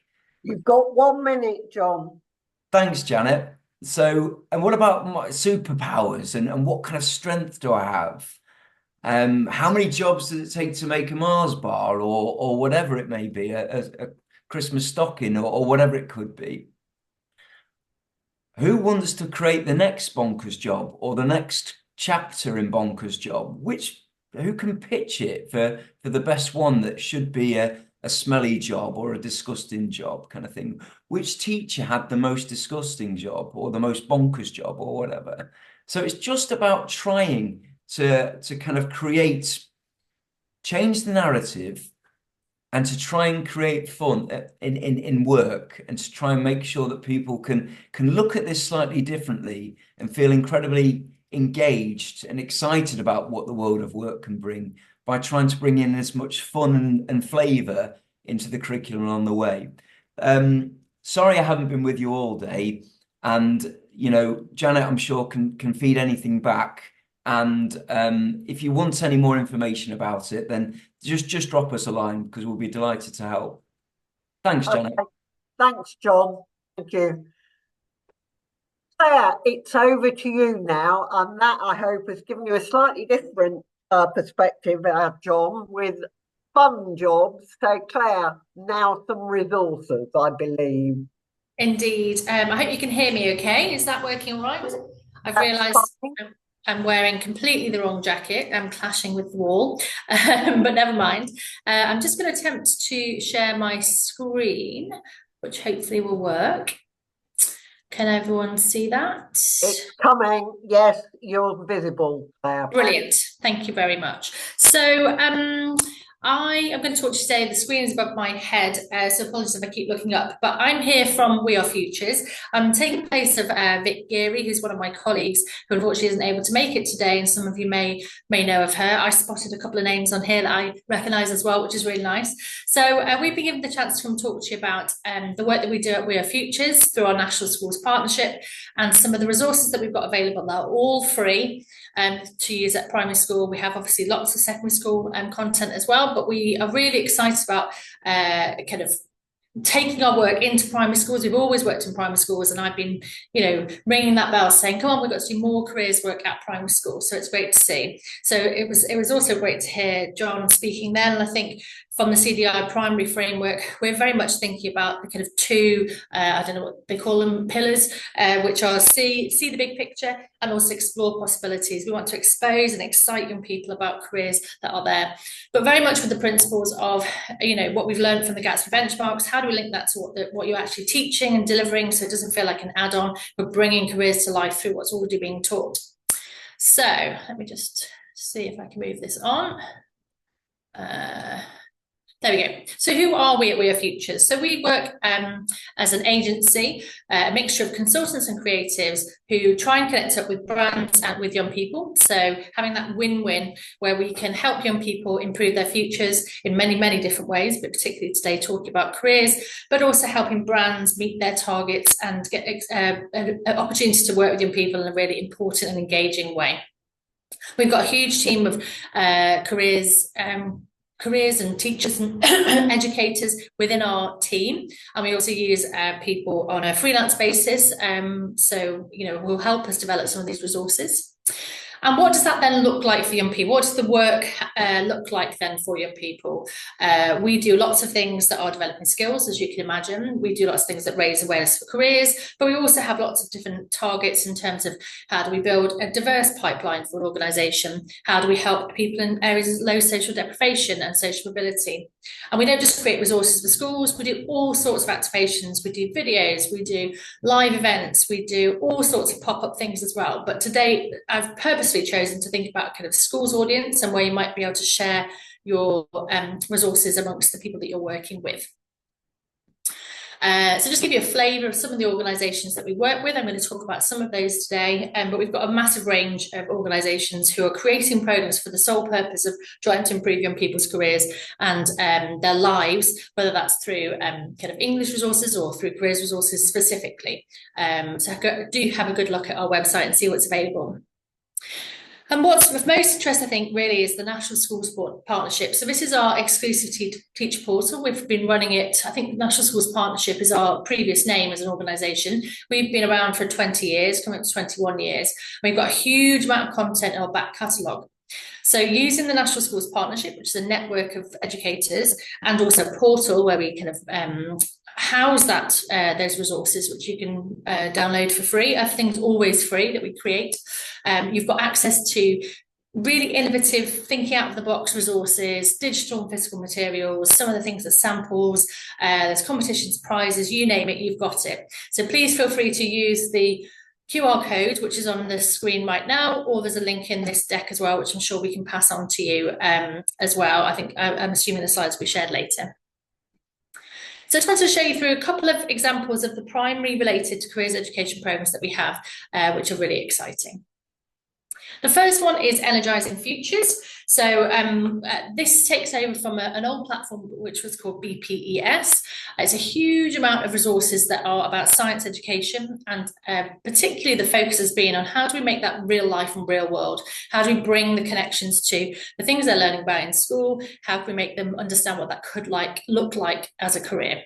So within the Energising Future platform, you'll find lots of different kind of career connections resources. So posters, videos, assemblies, lots of different content about STEM in particular, trying to think about what those future skills look like.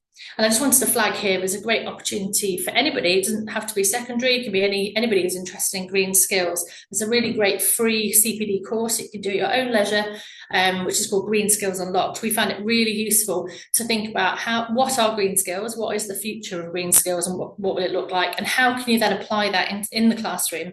And there's some really helpful resources there to help you plan. How can you just pepper in a little bit of information using a science capital approach? How can you bring that real life into your science lessons? So really great activities through that programme.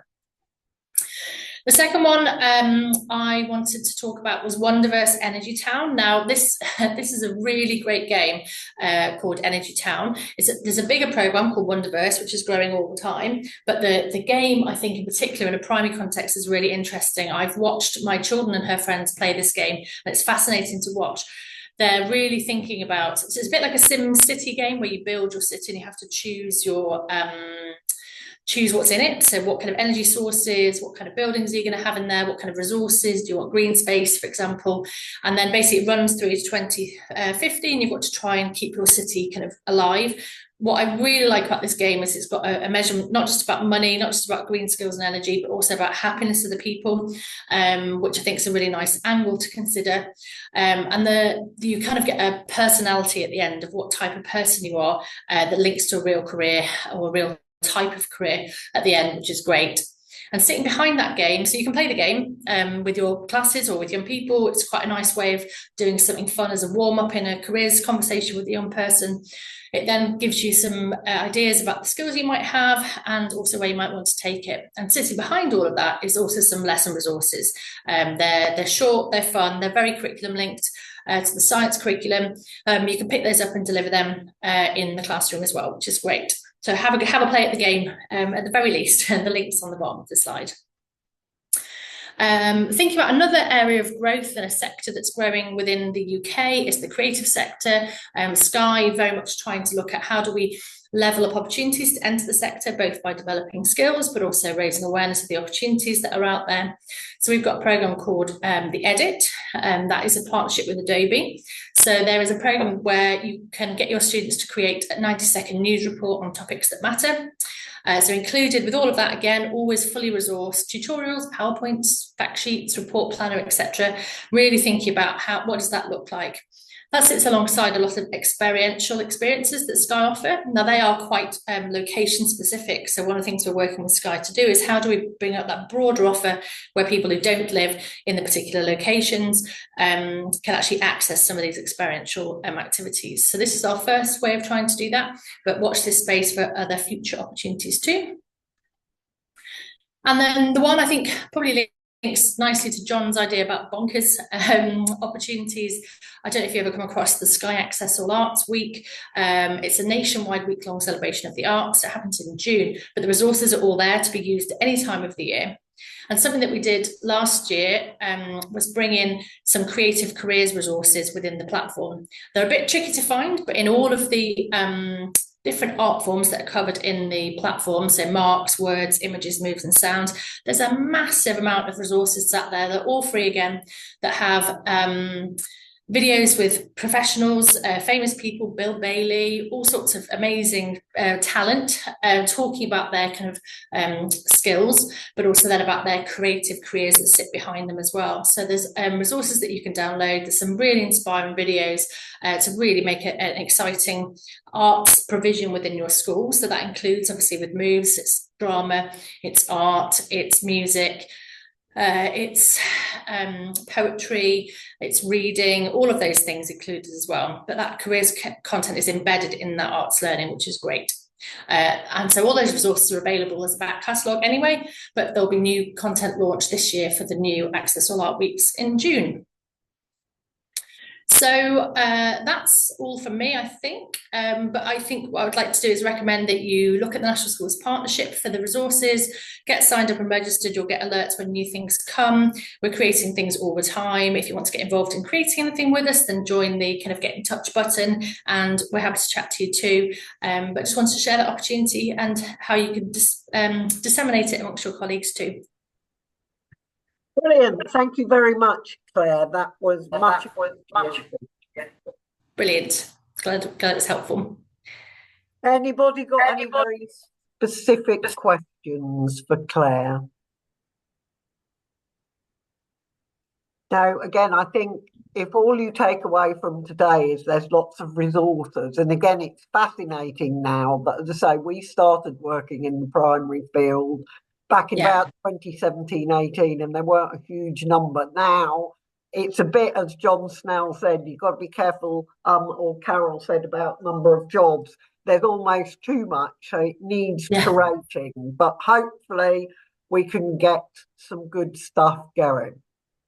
Brilliant. Okay, thank you. Brilliant, thanks so much. Thanks. Oh, Ellie is asking, do we think the Energy Town resource would be suitable for secondary school as well? Absolutely. I mean, I wasn't totally sure of your audience. I do have some slides. I think we're coming back to speak possibly at the secondary audience, but we do have a huge amount of careers resources at the secondary of age. Energy Town actually is designed to be used. There's some resources for Key Stage 2, but there's also resources for Key Stage 3. So definitely have a look. Same with the Energizing Futures. There's loads of secondary content on there. We've got a Samsung Solve for Tomorrow, Next Generation, thinking about tech industry futures. We've got NatWest Career Sense, and we've got McDonald's Taste for Work for any older age groups. So there's a huge amount of careers resources on there. So please have a good search round of the site and see what's available for your students.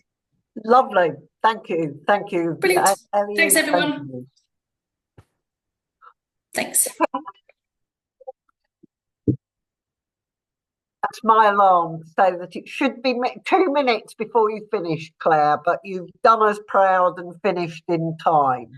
2 minutes back for you there. That's all right. Well done. Thank you very much. Thank you for coming and taking over from your colleague. And it's not a resource I was familiar with. I have put together some, as I say, and they're on slides, but some of them are costed resources. And I'm very aware that free resources aren't always super duper good, but they and you need to look at them and check that they seem suitable for your context. But obviously, if you can get it for free, that's sometimes better than having to pay for it. And I know particularly primaries are short of money in a way. Now, I'm going to just try and round up or finish off what's been going on this afternoon. Well, it is now afternoon. So I'm going to make me disappear down the bottom. Apparently, I'm screen sharing, but now I can't see my screen that I'm sharing. Where's it gone? Can people see my face or my PowerPoint? You can't.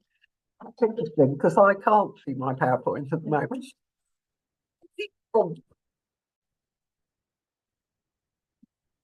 Let me just try that again.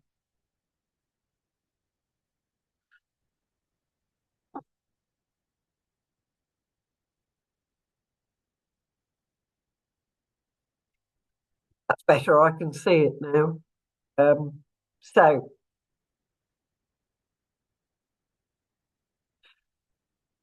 I showed you a bit of evidence earlier. This is another bit that says evidence shows that children start to form ideas about their future as they start primary school.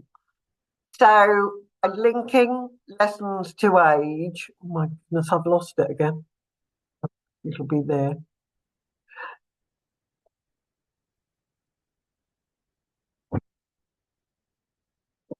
Linking lessons to age will make it appropriate for them, as it were. So that's useful for us to know. I'm just trying to look at the view here. Hang on a minute.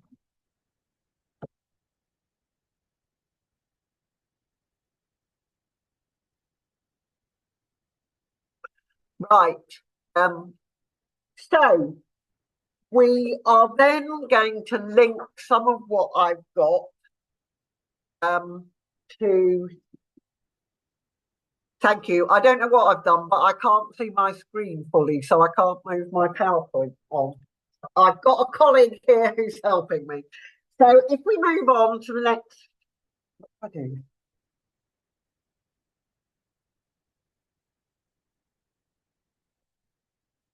Hang on, just bear with us a moment.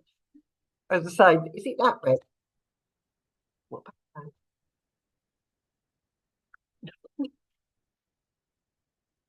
We show your slides. Yeah. Next slide. Okay, we've got a technical hitch. Trust me to have a technical hitch at the end. I'm gonna. Jenny, are you gonna share your screen? Okay, lovely. Jenny's going to share her screen. No, yes, that should be right. So, I do apologise. We were talking as well about everywhere is a workplace, and I wanted to link this as well to a little bit about the Gatsby benchmark, which secondary schools will be aware of, but maybe not primary schools, but they are I think we've now got it's now come up. Yeah, I'm showing it. Oh, right. Okay, sorry. Yeah, do you want to put it into slideshow mode? So we're looking at some of the Gatsby benchmarks. And so next slide, if you like, please. Oh, you haven't got my new slide. That's the only problem. Okay, so next slide. That's it. So looking at that, we were thinking about encounters with employers and employees, and lots of people have talked about that. So that's just to remind you, to also say that this is what secondary schools are supposed to do. So if they've done it in primary, I think that's an absolute bonus because they will have a broader range of experiences, which is important. So if you move on to the next one, Jenny. Our theme today in theory, although we've gone through a lot of resources and ways to develop your programme, is that everywhere is a workplace. And again, the idea of getting young people to think about where they are as a workplace and your colleagues to think about if they're going on a trip somewhere, that is probably a workplace as well, is also quite important. And not Gatsby 6, which is the next slide, talks about experience of workplace. And again, we know that in primary, it's probably too young to send them to do work. They can certainly visit workplaces. Kate showed them visiting an Amazon warehouse. You know, you can take them down your local supermarket and they might let you see round the back as well as the front. Everywhere, remember, is a workplace. If you go to church at Christmas Day or at Harvest Festival, somebody works there. You know, if they go to the pantomime, that's a theatre, somebody works there. So just try and think of it like that, and it's very different. Okay, now again, I'm going to whiz over the next two because we've already looked at these. Don't forget the primary framework and the 6 learning areas. But what's important is, on the way I've also sort of said, from very early on, try and find out what your learners know. It's about analysing what or discovering what they know so you can then find out what they need to learn, if you like. And depending on where your school is, if it's a leafy suburb, then the kids may know a lot more, without wishing to be too rude, than if it's a deprived area. So it's important to take the context of where you're delivering this careers education into account. So how do you assess it? You need to find out how can they describe themselves? And often we're not very good at that in Britain. I've discovered that through the education system. Kids sometimes like to say they're funny, but they can't tell you why. Sometimes when I go into the primary schools who are doing good programmes, they'll say they're kind or they're caring or they like being a leader or they're organised. So think about the sort of person they are. One school I've worked with had personifications of certain things like resilient Rosie and reflective Ronnie, and then they can link to those. Then what do they know about the opportunities? We've talked about how finding out the jobs in school, moving outwards, jobs in the community, jobs globally, you know, what's going on, past, present, future. Making decisions, and again, this is quite important. How do they make decisions, and do they consider the consequences of those decisions? Because again, that's why I say when I talk about career management sometimes, if you choose not to do your homework, the implication is you won't fulfill your potential because you haven't done the learning that will take you on to the next step. So thinking about things and the decisions you make is quite important. And how do you do it? Funnily enough, you know, pros and cons of a decision, things like that. And then transition skills. The world is changing fast. How are these young people coping with it? So when they come into primary school, are they ready for it? Again, we hear of young people who aren't necessarily very independent. How are you helping them move from year one, say, to year two, or reception to year one? When they're leaving your school from year six, how are you preparing them and helping them to become the next stage of their education, from the big fish often in the small pond to the small fish in the big pond? So maybe you can do it through some sort of questionnaire. Maybe you can do it by asking them questions, getting them to draw things about what they know, talking to you. And again, one of the things people haven't said much about, and is one of the bees in my bonnet at the moment, is, are you teaching your youngsters to use technology? Because again, we all use technology in the workplace now. AI is the latest thing, and I'm doing a course on it, and I find it a bit scary. But in actual fact, I've been using some of it without really realising. And I do sometimes say to primary schools, you know, yes, I know you're teaching them to write with a pencil, but when it comes to year 5 or 6, maybe they can apply for a little job in school using Word rather than a pen and pencil, because that's more realistic to the real world these days. So again, what are you doing? How are you doing it? Asking the learners about what they need to do. Okay, next slide. So some of the things you can put into your journey is look at the different jobs in the schools, find jobs within the school they can do, still school council, eco warriors, buddy schemes, make them apply for jobs, give them a job description, look at what jobs the parents and their social circle and community have. When they're on visits and trips, wherever it is, it's the workplace. When you have visitors into the school for whatever reason, when I was a kid, they used to have the knit nurse come in. I don't know if the knit nurse still exists. They used to look in our hair to check out whether we'd got them. Now, that's her job, but she does other things than look for knits. But nobody ever had her stand in front of a classroom and tell us about that.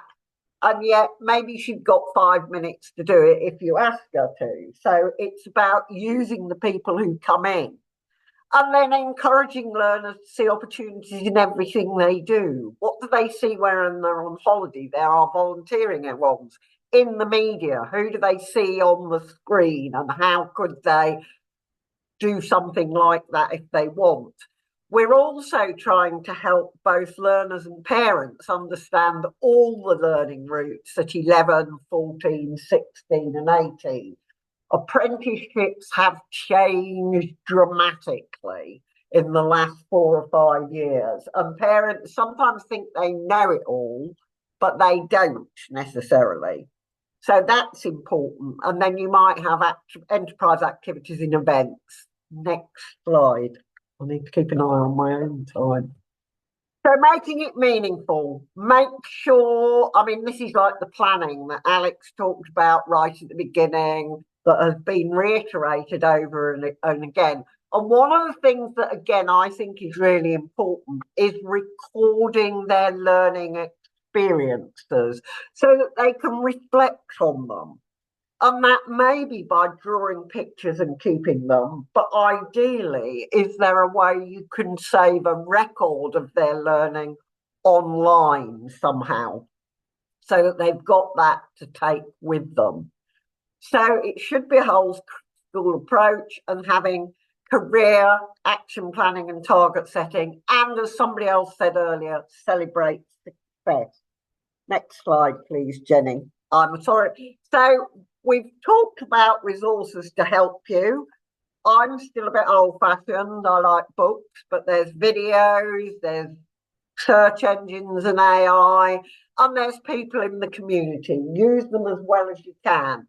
Next is 3 or 4 slides just about some of the things that might be coming up and you might want to get involved in. 3 things there for 2025. If you haven't done it, it's not too late. So there's some. Moving on again, Jenny. I didn't know about this until somebody told me recently, but there are some activities, my activity passport that the government set up a while back, but I don't think anybody's really using or wasn't. So there's that out there.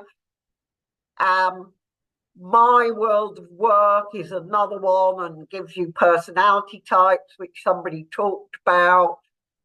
Next slide. And these are just some lists, and they should all work as links when you get the slide deck that I've included. And I say it's not everything, but there's some there. And again, don't try and look at them all. Start with the ones maybe you've heard about today, but there are more there if you want to. And the CEC is certainly a good place to start, and the CDI. Next slide. So there's 2 there, and another one, I think, Medical Mavericks is another one that I've talked to. There's the National School Partnership. And then finally, your next step. So what might you want to do next? Develop your career programme, and then maybe you might want to accredit it. John Snell mentioned, schools like to have badges, but badges unfortunately cost money, usually. But there are some, and one of those is one we hold, which is the nationally endorsed Career Mark Primary Award. Kate was talking about that. You don't have to be perfect to sign up for it. It helps you build your programme. So that is one way. And if anybody wants any more info or wants to talk about it at all, please get in touch. Next slide, Jenny. But basically what it does is these 4 things. What do you want your career-related learning to do? How are you delivering it across your organisation? What are you delivering? And then the bit that, again, other people have referred to, how are you making sure your staff know what they're doing and are on board? Next slide. And then it can raise the profile, gives you the opportunity, maybe audit what's already going on, encourage people to record things, and there's the 4 components. And then if you do have an assessment, we now remotely come into your school. We do it through a Teams platform or a Zoom platform or a Google's platform, and we talk to your staff and learners about what they've been doing. And then you can be accredited. Okay, next one. And there's a guidance document that helps you, description grids, evidence, etc. So if you're interested, have a look at that. Go onto our website and you'll find out a little bit more, and there are videos. But before you go, think about your ideas. Again, a beach. Who might you have? What jobs? There's the ice cream seller. There's the man who might run the sand over. There's the RNLI we saw earlier. What about in a field? Well, there's the farmer somewhere, but there might be water pipes or electricity pylons. There might be all sorts of things. At the pop festival, well, there's the sound techs, there's all the food and drink, but there's also somebody doing the latrines and maybe providing showers or whatever, you know, always, and of course the musicians themselves. So just think about it and maybe get your kids to think about it or your staff to brainstorm. You know, there are jobs everywhere. Next slide. Questions, I think. Oh, yes, sorry. I had written, and I will send it out to you, a short summary from the main points I got from the speakers. I think we talked about collaboration. Alex was very clear that collaboration is important and planning. Kate as well showed how things can develop, some of the range of resources, starting with a little bit and growing it. Similarly, John talked, John Snell, the head teacher, talked about how it had grown. I liked his idea, think like her, as a, you know, putting yourself in somebody else's shoes, which is teaching empathy as well, isn't it? But thinking like somebody. Claire was talking about, again, a range of resources. And John, our John, who came on and talked about bonkers. I talk of him as our John because I've worked with John for a very long time now. And he was talking about making your job fun and having a purpose. I find my job is very important to me and I don't want to lose the purpose it gives me. And I'm having a bit of a coming up 65 crisis about, do I need to retire? But I don't yet. So that's the sort of summary I would take away. Do remember small steps. Don't beat yourself up if you can't do it all at once. Thank you for your time in attending. And thank you so much again to all our speakers. And if there are any questions, I'm happy to take them. But basically, we're going to finish 7 minutes early, I think.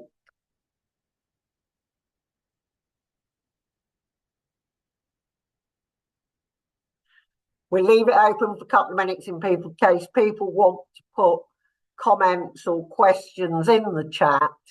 You can stop sharing now, Jenny, if you like, and I'll show my face. Well, I think my face is probably visible anyway. Oh, the one other thing, as I say, AI. Do think about AI and technology because it's going to affect your learners.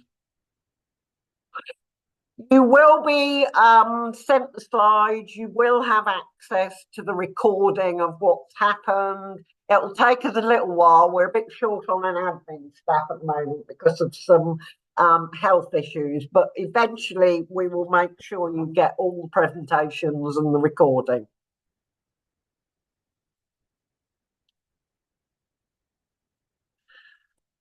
Spread the word, as I say, we'll probably do a fourth one next year. So